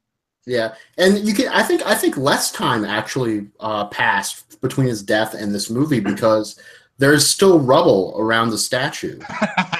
I like how They haven't even Lois cleaned Lane up told him- they haven't even cleaned up the area yet. Well, Right. I mean, let's be honest. The city can't afford a cleanup crew because they've already had to rebuild the city twice before. Yep. Oh yeah, right. But that was in the part where there's no people living. Remember, in the end of BVS, remember after Man of Steel, everybody was like, "Oh, the destruction in superhero movies is just too much," and then BVS was like, "Hey, let's go over to this abandoned part of the city where nobody is. There's no civilians over there. The fact We're going to fight over there." That was They went so out of their bad. way to describe that. That was I know, but that was a good decision in terms of the superheroes No. making that decision. It wasn't a good decision in terms of making it so profound. Like, Yeah. let's go to that side where there's no civilians. That's literally like the movie addressing the problems of the previous movie out loud to your face. Yeah, you guys didn't like all that destruction. Well, we're going to go over here where there's no people Everybody wins. I liked how Lois Lane told Superman that he smelled good right after he got resurrected after being dead for months. Yeah, I don't remember that. I don't remember that, but that is hilarious. She's like, you smell good. What which was would have being been a dead perfect like? time for a comedic moment where like a worm is like poking out of his hand, and he's like, oh. That's fucked up. But that would be true. Or he, like, Yeah. he takes a smell fee and it's like, A smell Crypto fee? the super dog walks up and takes a shit right there. Takes a smell fee. Yeah, Oh, what's a smell fee? That's where you sniff your armpits, right? yeah, That's where you take a photo with your cell phone, but then you fart on the person that you're taking the photo with. that's No, that's not a smell fee. no. A smell fee is I think it was a Hanes commercial. Like a smell fee is when you get caught smelling your armpits to see if you smell bad. Oh, And somebody takes a picture. No, it's just a No. smell. Anyway, so then we cut to Gotham City, and there is a man in a fucking winged suit. Is what I don't know what it is. It's like a suit with wings, and he can fly. You mean That doesn't happen right away. bug guy? Basically, the we parademon? cut to Gotham City. We cut to Gotham City, and we really, really want to recreate the scene from Tim Burton's Batman where he confronts the criminal. yeah. But we don't want to do it verbatim. So he says, "What do you want?" And he says, "Fear." And I'm like, okay, why? Well, and then they try to turn into a thing where it's like these bug creatures are, they're attracted to fear. No, but like before Is that that what they guy do? shows up. Yeah, the flying winged men. The parademons. Wait a second, that's what they're called, parademons? Yeah, that's what Wonder Woman calls them. She's like the petademons are. He's right. He's right. That's an I remember. awful Wonder Woman accent, Bill. I remember that. I No, don't he's know. not. No, you're right. You're fine. You're To fine. be fair, Sure. Wonder Woman's accent is questionable to begin with. To be fair, apparently Gal Gadot is covering up rape, so that's a whole thing. What? Wait, what? Oh boy, Okay, what? you haven't heard about this? I don't know what. No, this has to be told. I don't think that's. Yeah. Zach, do you know what I'm talking about? I don't. What are you talking about? Yeah, Gal Gadot apparently tried to tell her friend that got raped that she wasn't raped by some. This was like at a modeling agency years ago. I've just recently read about this. Well, yeah, that was years ago. Now she's saying if Brett Ratner is not booted from Rat Pack and sees nothing from Justice League and the DCEU, I will not be Wonder Woman ever again. Oh, good for her, I guess. Not that really excuses if she did that earlier, but I mean Right. that's interesting. So anyway, Yeah, Danny Elfman's back making the score to these Justice League. Yeah, Danny Elfman's score was terrible in this movie. Danny Elfman's score referenced the original Superman and the original Batman themes very obviously in some. But those were the best parts of the score. Yeah, well, because they were actually written, They were good. well, the one was written by a talented composer, and the other was written by a composer who once was talented. So Stop it. calling back to those scores is fine, but he just kind of shits them out at just whenever. It's like, oh, here's a part with the Batman. They could have done the Batman theme at a really cool Batman moment, but then it's like, I'm Danny Elfman and I wrote this music, so I'm just going to do this at one point. Yes, Danny Elfman has been on autopilot for the past decade at least. Elfman is part. I think the stank Probably. of Tim Burton's laziness rubbed off on him. Yeah. I don't agree with that. When was the last time Danny Elfman wrote a good score? The stink of Burton's smell fee. The Let's answer, see when Chris. the last time he got an Oscar nomination was Milk, Milk. 2009. That's yeah, weird. the Sean Penn movie. Yeah. I'm not going to talk about that. Because But when you think of the movie Milk, you remember the music. who cares?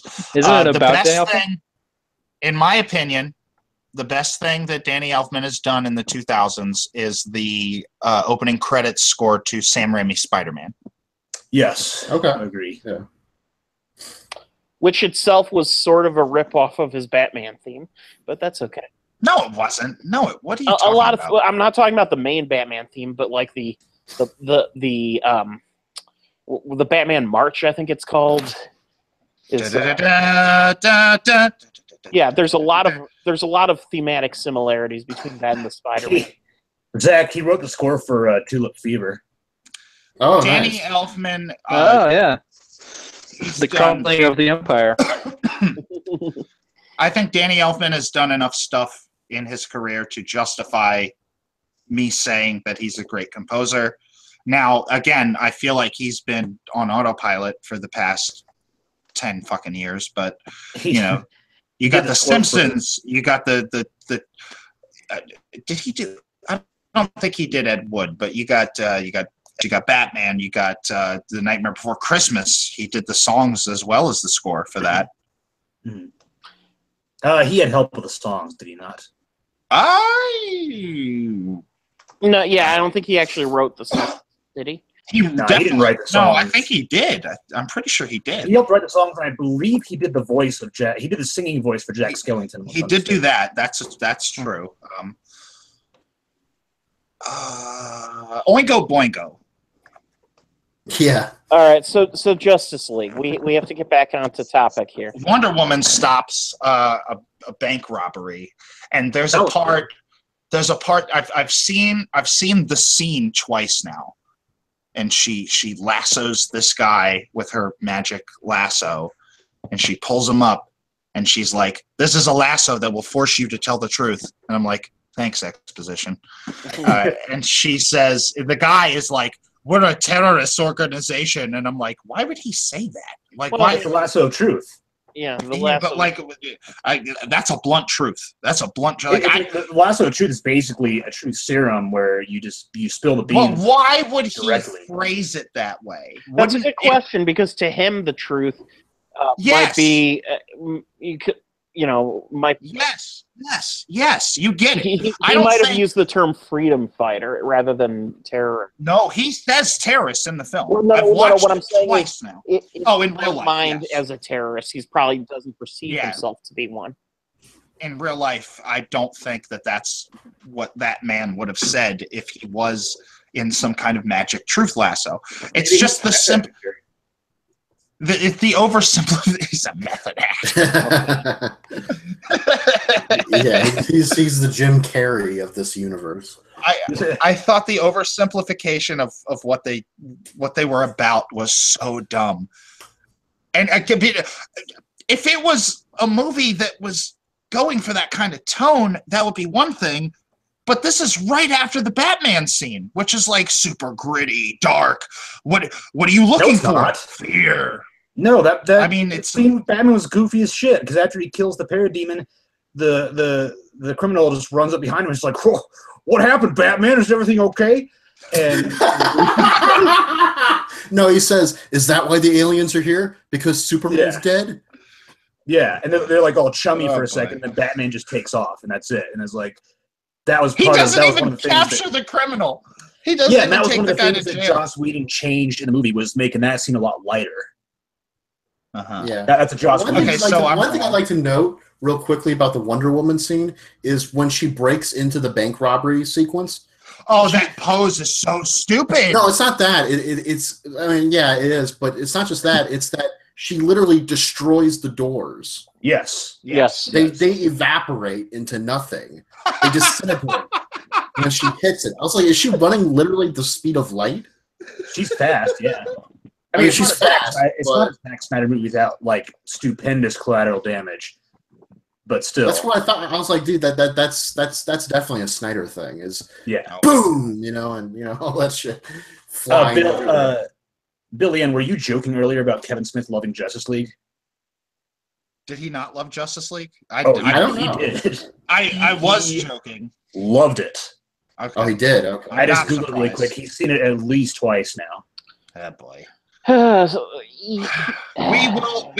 We will at some point talk about Kevin Smith. Right. I just wanted to throw it out there. I'd kind of like to go into more broader themes with this movie, so that way we can move on to other topics that were more interesting.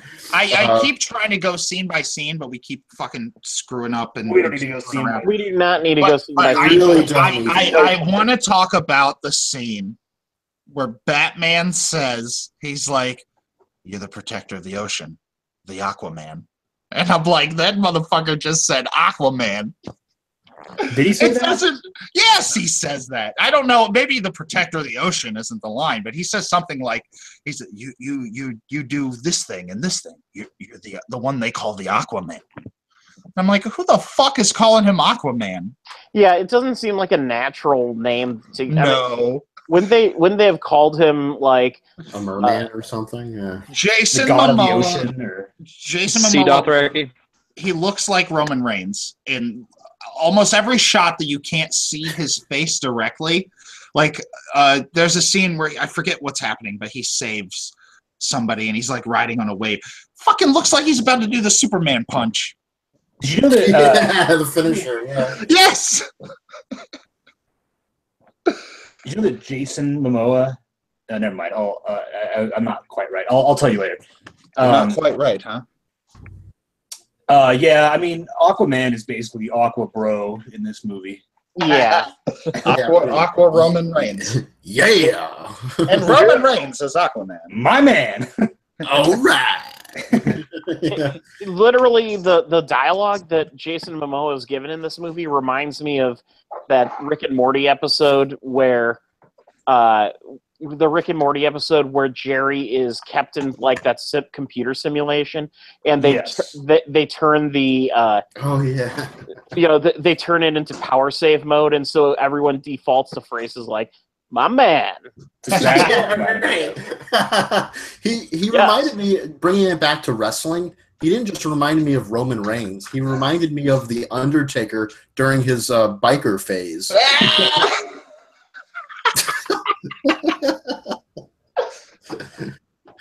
Coming out the Limp Bizkits rolling and all that stuff. Oh my God.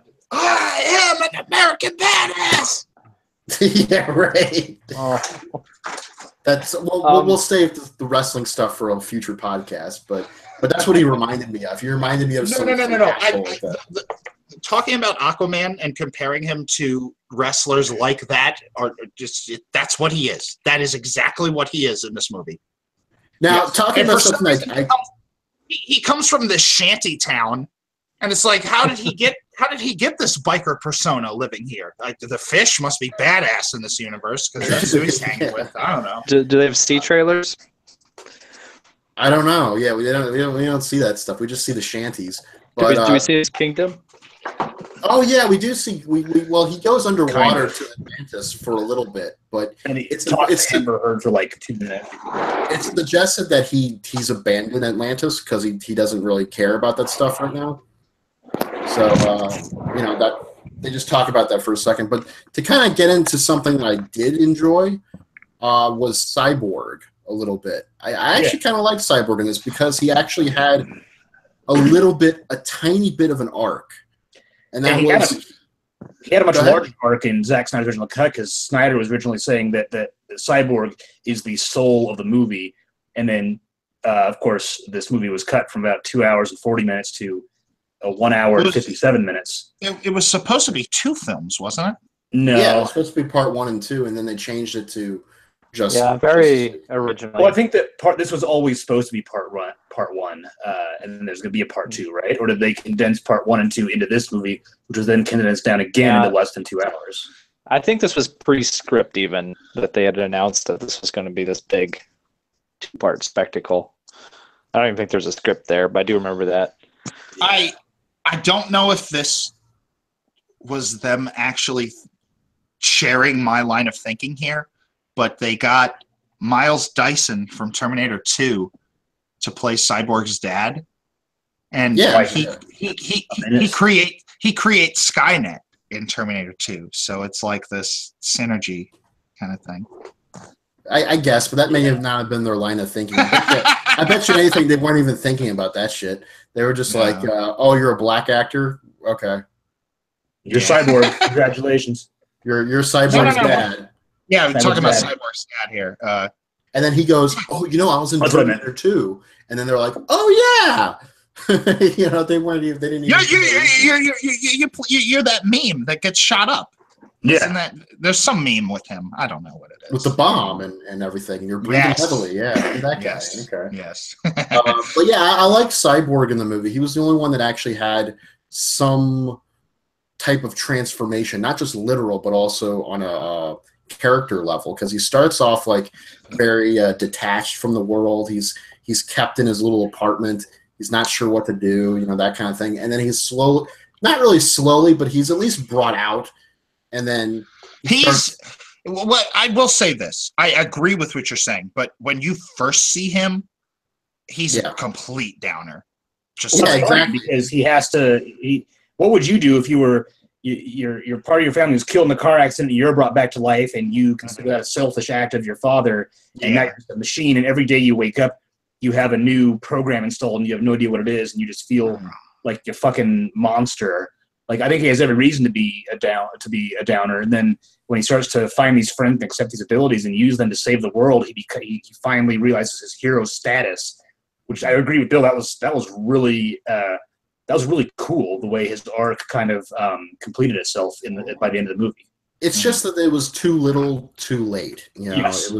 It was like the other characters also needed arcs, and then there also needed to have been a collective arc, just like in the Avengers. In the Avengers, just about each character, each central character, anyways, the heroes had their own little things going on that were carried over from the previous films, or that were brought back up in that movie, and then they were resolved by the end.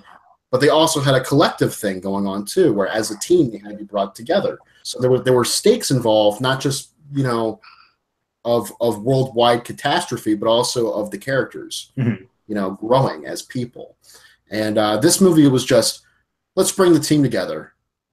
I also was disappointed with Batman's arc, because I wanted him, in BVS, it's interesting how he just kill people now, and then in Justice League, he's like, well, I guess I'm not killing people now because my best friend Superman died. I have heard, and I could be wrong, you guys might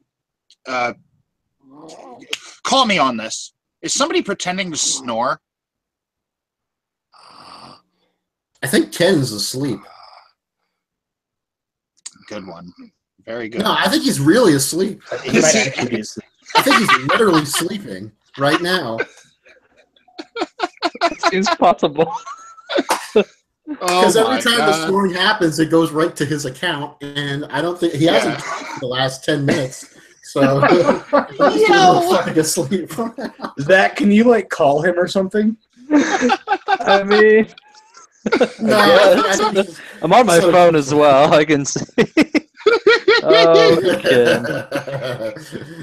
Well, that's all you need to know about Batman versus Superman, y'all. And Justice League. No. Or Justice League, so whatever the fuck. What I had wanted to say. Whatever. So to justify Batman killing people in that film, what I have heard is he had retired from being Batman, and then the Zod fight made him start being Batman again, but he was so obsessed with, so he went to extreme measures, and then becoming friends with Superman chilled him out. That's fine, but it's made him so abrupt.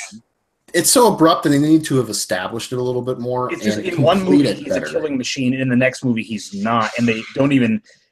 And nobody's like, remember that time when you just wasted a bunch of dudes? Can Zach call him on the air, because I want to hear this. I don't think so. I think Zach's on his phone right now. Yeah, I know. I think he is, but god damn it, I want to hear this so bad. Hey, you fell asleep. Let's see what happens when I try. He's doing it. Okay, I want this recorded. Well, we're gonna have to. I have no idea if this will work, because I also have the Hangout up on the phone as well. This could be horrendous streaking. Might not work. Yeah, I muted Ken, so we have to. I don't know if I can unmute him. Let me try. No, I can't. Okay, so yeah, we won't be able to hear it. Here we go. Our wonderful Justice League conversation put Ken to sleep. So how bad was Steppenwolf as a villain? Oh, he was just horrible. There was nothing to him. I mean, true. I wait, what is he doing? He just shows up sometimes. Is he coming home from work to just fuck with the Avengers? for a minute, and then where does he go when he disappears again? The Avengers. Yeah, I know, right? Like, what the fuck was he doing? Yeah. Justice League. Yeah, like he just kind of shows up, and I thought it was really funny when they resurrected Superman, and they just kind of leave the mother box, and then he just takes it, yoink. He just takes, like, he's not even seeing it. Like, oh shit, the portal with Steppenwolf, and it's gone now. That was so stupid. Let's talk about structure for a minute. And I bitched about this while I was watching it.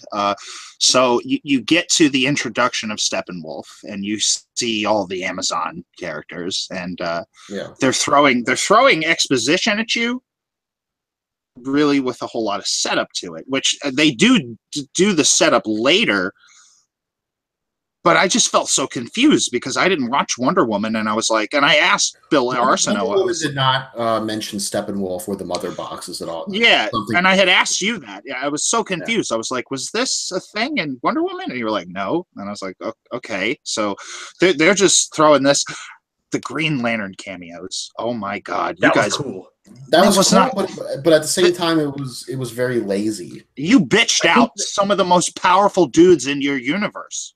I think the thought process was that it's still too soon since the Ryan Reynolds Green Lantern. They're building up. My problem was they were introduced in a very throwaway kind of way. That's true. I agree with that. And they're getting their asses kicked. Well, they eventually won the battle, but yeah. I don't remember seeing that, but as far as what you guys are talking about, like cold feet about the 2010 Green Lantern movie, they put Green Lantern in the little intro, the DC intro. Yeah. So, I mean, it's not like they're trying to completely bury him. Well, no, they're just trying to build up the DC brand before they reintroduce Green Lantern, which is completely aping off of what Marvel has been doing. And again, the mother box, the Tesseract. You know what I mean? Like, Tesseract is Justice League 2 going to be about robots? Like, what's the deal here? You know, like Eradicator. Yeah. No, I mean like Ultron. Like, are they just copying literally the script format and what happens in the content and everything? You know, Mother Box, Tesseract, this stuff. I don't. Have they confirmed or denied that they're going to continue with this incarnation of the DC universe? They say they're going to do spin-offs and movies that don't take place within this continuity. They're doing that fucking 80s Joker movie produced by Martin Scorsese. With Martin Scorsese. Todd Phillips. What? Todd Phillips is directing an 80s crime Joker movie. For some reason. Yeah. Okay. All right, fine. It's possible that Gotham City Sirens is canceled outright. And when DC was asked, like, no, it's not. We love these characters, and they're cool, or whatever. Like, it was a very half-assed response. The whole thing. Yeah. It's very clear that DC does not know what the fuck they're doing.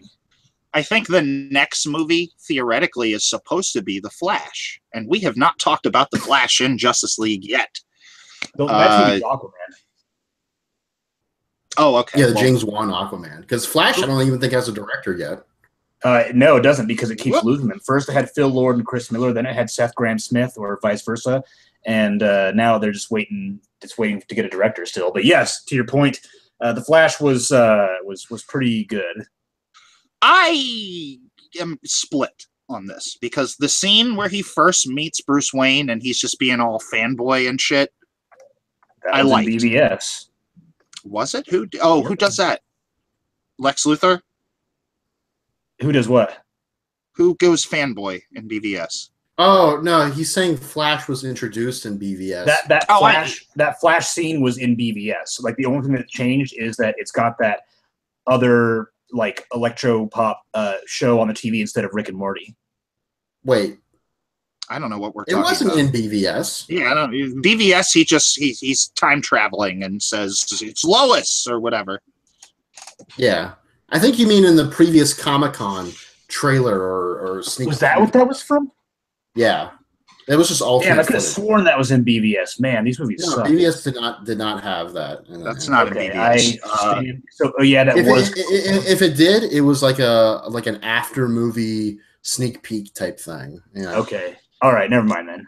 My point is regarding the Flash. Almost immediately after his introduction to the other characters, his shtick got a little stale for me, because it was again them ripping off Marvel. It was kind of similar to Spider-Man's debut in Civil War, where it's like this young kid with these established people that he's heard about his whole life. Maybe not. Maybe that's just with Batman, but you know what I mean. Like they were going for this young. I would have liked to have seen like there was a little bit of a setup where he says, "I just push people and run away. I've never actually done battle." And then Batman says, "Save one." And he's like, "What? Save one person, then you'll know." And they never really do anything. I mean, he does save some people, yeah, but he never like calls back to it. He never feels good about doing it. He never. You don't see like a more complete version of that particular arc. It was just kind of set up. It was never really Bro was a hero. fully paid off. Not to mention, like, Steppenwolf is like straight up executing hostages, and then Flash is like, I'm the funny guy. Yeah, that's another thing. Why does Steppenwolf feel the need to extort information from hostages? Isn't he like a space god or something? Can't he like navigate to where the mother box's signal is or some shit? Like, why does he need to kidnap people who don't know what the fuck he's talking about? Yeah, like he just kidnaps people and is like, "Where's my mother box?" And she's like, "I'm a mother." And yeah, right, exactly. I don't know what the fuck I'm talking about. You know, he's like, "Well, then fuck you." Kills him.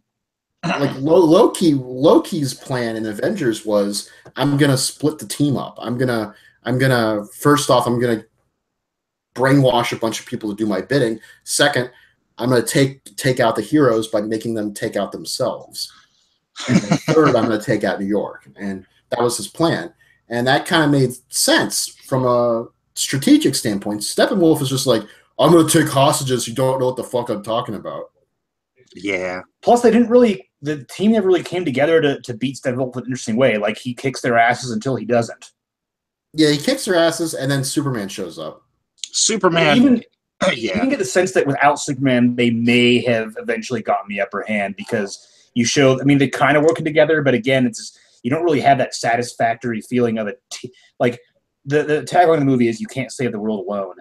And there's a little bit, but you don't really get that full team feeling of them. Like the shot in Avengers where the camera spins around and is like, "Oh, all these heroes are together finally." And I think the equivalent in Justice League was when Jeremy Irons was like, as Alfred said, "No, sir, this is the team." Yeah, you're saying some that, stupid line like that. Yeah. The tagline to this film should have been, "You can't save the world alone, ... unless you're Superman." Right. What I was expecting to happen was like, this was just expectations right here, based on the ending of BVS and what I knew a little bit about Justice League. So it's like that Mad TV sketch, lowered expectations. Yeah, right. What I was expecting was they were not going to bring back Superman at all. Superman was somehow going to come back based off of like sunlight or some little, side story, and then he would unexpectedly show up. I will say this, and I feel like you're about to bring this up. When he first comes back and he's very hostile towards the other heroes, that was okay. I liked that scene, but I like that scene in the same way that I like everything else in the movie. Like, I think it's taking itself seriously, but the way it plays out is dumb. Yeah. And then, of course, his fucking upper lip is distracting as hell. Oh my god, yes, the upper lip. and the fact that you have to remember they just dug up a corpse. Oh, yes. You know what I mean? They have that scene where he and Flash and Cyborg are like, "Dude, is what we're doing right? This feels wrong." I'm like, why do you need that scene? Just cut to them with the body if you have to do that. Don't show that scene, because then it makes us think on it too much. Right. It soils it. It's like them showing Anakin Skywalker killing the village of Sand People. It's just, they didn't need to show that. They could just cut away, and then he could reference something he did, and then it's left to imagination as to what he did. I hate sand. Yeah. It's coarse and it gets everywhere. I don't like sand. But here, everything's smooth and bonerific. He's standing right next to Natalie Portman, basically talking about her beautiful skin, and we're supposed to assume he's not jacking it right now. The Force? What? Jack With the Force. Force. Yeah, exactly. You could be using the Force to do it, right? You use the Force to fillet yourself? I don't know. I don't know. I still think you need to do that Marilyn Manson thing where you take out your ribs. And was that a real thing? That sounds like some. No, it wasn't real. Okay. It was some bullshit thing. My cousin told me about it when I was a kid. Exactly. I heard about it when I was in high That can't be school. fucking real. Yeah.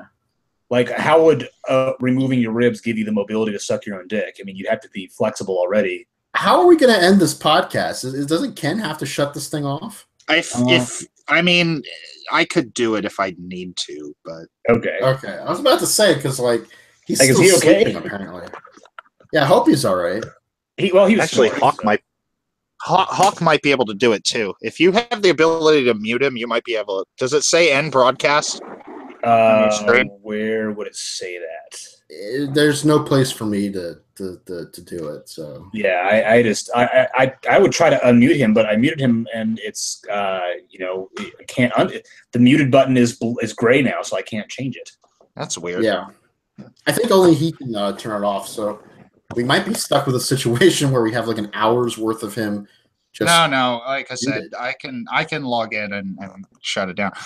So you can't unmute. I was hoping we could unmute him towards the end. And he's and throughout the Justice League thing, he's just. Well, that's the thing. Is like for a bit of the conversation, I was hearing it, and as soon as it got quiet, I thought he was doing a bit. Yeah, I No, thought he that was was for real, ready to dude. move on, and he was just snoring because he did not like that movie. I mean, no, he literally fell asleep. Oh God! So we're He was saying that he had unsupervised. to. We're unsupervised. We can totally talk about wrestling. Oh, I don't want to talk about wrestling yet. I haven't watched Monday Night Raw yet. Yeah. Well, Roman Reigns was pretty prominent on it. He defended his Intercontinental title against Elias. Oh, nice. Spoilers. Yeah, Raw and don't spoil it SmackDown. for me. No, I was gonna say spoilers. Raw and SmackDown were very good this week. Okay. Yeah. But I will tell you this, Hawk, as somebody that is new to it. December is usually a weak month for wrestling Okay. because like post Survivor Series, pre Royal Rumble, it's kind of we don't know what to do. We're just kind of biding our time until Royal Rumble comes around. Mm-hmm. Okay. Yeah, I'll have to check it out. So yeah, Justice League sucked.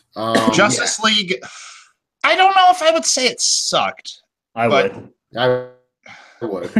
It's underwhelming. It is underwhelming for sure. It just you can Like see by the comparison, BVS, like, this was a letdown. By comparison, and I maintain now. I've kind of flipped a little. Hawk and I did a video. I flipped a little bit to say that BVS is kind of a twisted masterpiece in its own way, Mm-hmm. for better or for worse. I'm not going to re-rate it, but I'm going to say that it's kind of special, right? And Justice League has really nothing going for it. Very little. It's attempting to be a crowd pleaser, right? But it's in doing so. It's showing its desperation. It's revealing its cards to everyone, thus losing the poker game. Mm-hmm. You know what I mean? Like, it's being stupid about it. Yeah. And it plays, unfortunately, instead of playing poker, it plays 52 card pickup. Right. And it's not going to pick up those cards. It's just going to leave the room and go have a beer. Do something else. Yeah. Yeah. So. Do we want to talk about any other movies, or do we want to let it go for this week? Because well, I think Ken wanted to talk about. Yeah, Ken wanted to duck out, and I think he kind of ducked out in his own way by just falling asleep. I thought he had some other movies to talk about, but we did, but he also wanted to cut it very close to the time limit because of his new changes at work, he has to go there a little earlier or something. He's got an early day tomorrow. Yeah. The other movies he's going to talk about were Lady Bird, and we already talked about Lady Bird in the broadcast. Oh, okay, cool. He was going to talk about The Man Who Invented Christmas. Oh, that thing. Which none of us have seen. He said he might hold off on that. But, okay. I've heard nothing but bad about it. What? And I go ahead. I said I've heard nothing but bad about that film. I've heard general indifference. Like, it's fine, but why? Mm-hmm. Yeah. Why do we need to make this movie? And I was scheduled to talk about The Square, but I haven't had the time to see it yet. Okay. And I was going to talk about, or Ken and I were going to talk about Roman J. Israel Esquire. Did you see that one? No. Okay. So I could share some thoughts on that, or we could wait until next week when Ken and I can have I say let's wait till next week. I think Ken has kind of brought this this podcast to a standstill by just falling straight to sleep. Man, I wonder if Zach's trying to call him right now. I mean, he probably is. Yeah, he probably is. Okay, good. So, Bill, you know how to close this out, right? I'm working on it. If you guys want to duck out, go for it. No, fine. We can keep chatting about this and that. Yeah, it'll just end in mid-sentence or something. I will say, to preface next week, Ken and I both very much enjoyed Roman J. Israel Esquire. Good. Yeah, it looked up things. I think I'll probably talk about this more next week. I really appreciated the fact that they don't outright say it. They mention it kind of offhand once, but Denzel Washington really studied the symptoms and lifestyles of people that have Asperger's, and he played the part with that in mind. So a lot of the movie focuses on Roman's problems with communication, and it is pretty clear in the movie that he does have Asperger's and the communication problems that come from that. And I think that the character that he plays is really effective in that sense, and he totally dissolves into it too. Like, it's one of those movies where you don't think about the actor playing the character, you just think about the character. Okay. So I was really impressed by that. And yeah, you said you're going to see Columbus this weekend? Yes, if it's on Amazon, which you said it is. It is. It's like a $4.99 rental. I actually ended up purchasing it last night. I was like, you know what? I really adore this movie. It did play near me like a month or two ago, but I didn't get a chance to see it. I feel like it might have played near me as well, but the poster is kind of nondescript, so I kind of just didn't really... Yeah. I was actually on a Reddit thread that said, what is your favorite movie or biggest surprise of 2017 so far? And somebody said, oh yeah, Columbus and this and that. And then two other people commented like, oh, Columbus was so fucking good. And I was like, okay, I will take the opinions of random strangers on a movie. And I'm glad that I did. I want to rent on Amazon this Mexican movie called The Untamed. Oh yeah, I've heard about that. I heard it's really messed up and pretty good. The trailer, which I saw for the first time the other night, ends with this like tentacle squid monster ominously closing in on a woman on a bed. Nice. And I was like, oh my god. I'll check that out. What's this about? I was getting ready to check out. Yeah. I was getting ready to check out The Ornithologist on Netflix, which I heard is very good. I've heard that's supposed to be good. Yeah, I wanted to finish Raw before the end of the year because the first 10 minutes of that movie are hypnotic and really, really impressive. Yeah, What? Eddie Murphy? No, not the Eddie Murphy Raw. This is the cannibal movie. Yeah. Oh, okay. Better Watch Out, which probably won't make it on my end of year list, but I still want to see it. Good Time is now available for rental on Amazon, so I'm going to watch that. That's a really good one. I want to see Sweet Virginia. I've heard mixed things, but the biggest thing I've heard it described as is noir, so that's immediately my thing. So I'll watch that. Brigsby Bear, Killing a Sacred Deer. Killing a Sacred Deer is very good too. Yeah, I actually have a screener for that right here. Nice. And speaking of screeners, I also have Woody Allen's latest Wonder Wheel. Just Interesting. Came in the mail. Okay. As did Steven Spielberg's The Post. Since Ken is not here, should we talk the Avengers trailer? We could, but I don't see it. I mean, it was a pretty great trailer, but just like mild, just like really. I don't want to get too much into like what it means and what it is, but it looks cool. Okay. I loved what they did with the Avengers theme at the end. Like it's huge and epic, and it really got me fired up hearing that theme again. Yeah, I really love that. some people were ragging on Thanos' look and design. Somebody I think said it's just- that on Reddit that Thanos looks like a purple Bruce Willis. Yeah, that's what I was thinking too. Yeah, but I thought there were actually some nice intricacies in what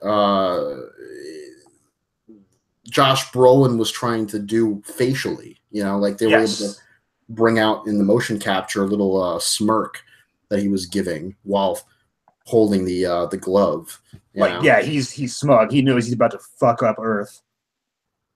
Unlike Steppenwolf in Justice League, where why did they cast Ciarán Hinds as that character when you really can't tell that it's him? Yeah, exactly. Bill's still trying to figure out how to end the broadcast. Actually, I think he. Yeah, I'm ready to go. Okay, I think he just ended it. Although it's still saying live. No, I didn't end it yet. I'm actually trying to unmute Ken, and it won't let me. Okay. It won't let me do it. Okay. I'm kind of pissed off that it won't let me, honestly. Yeah, that's my bad. But I could only put up with so much of that before I was like, okay, we get it. Oh God, and I'm sure our audience would have got sick of it. All right, well, I hope you enjoyed us talking about Justice League. Kind of. Hey Arnold, Nickelodeon. Hey Arnold, Lady Bird. Go see Lady Bird. Apparently, it's really good. Lady Bird deserves all your money. Yes, make it a lot of money. And Dirk Gently. Watch Dirk Gently's Holistic Detective Agency on BBC. I hope it gets a third season. Can you stream that somewhere? Is it on Hulu? It's on. The first season is on Hulu. Yes. Okay, good. Because I don't have. I don't think I have BBC. If it's part of your cable package, you can watch it either on demand or log into their website. And that's what I'm saying. I don't think it is part of my cable package. Well, we watch Planet Earth a lot, so maybe it is. But I think we watch Planet Earth on BBC America. All right. Well, everybody say good night, Ken. Good night, Ken. Good night, Ken. Good night.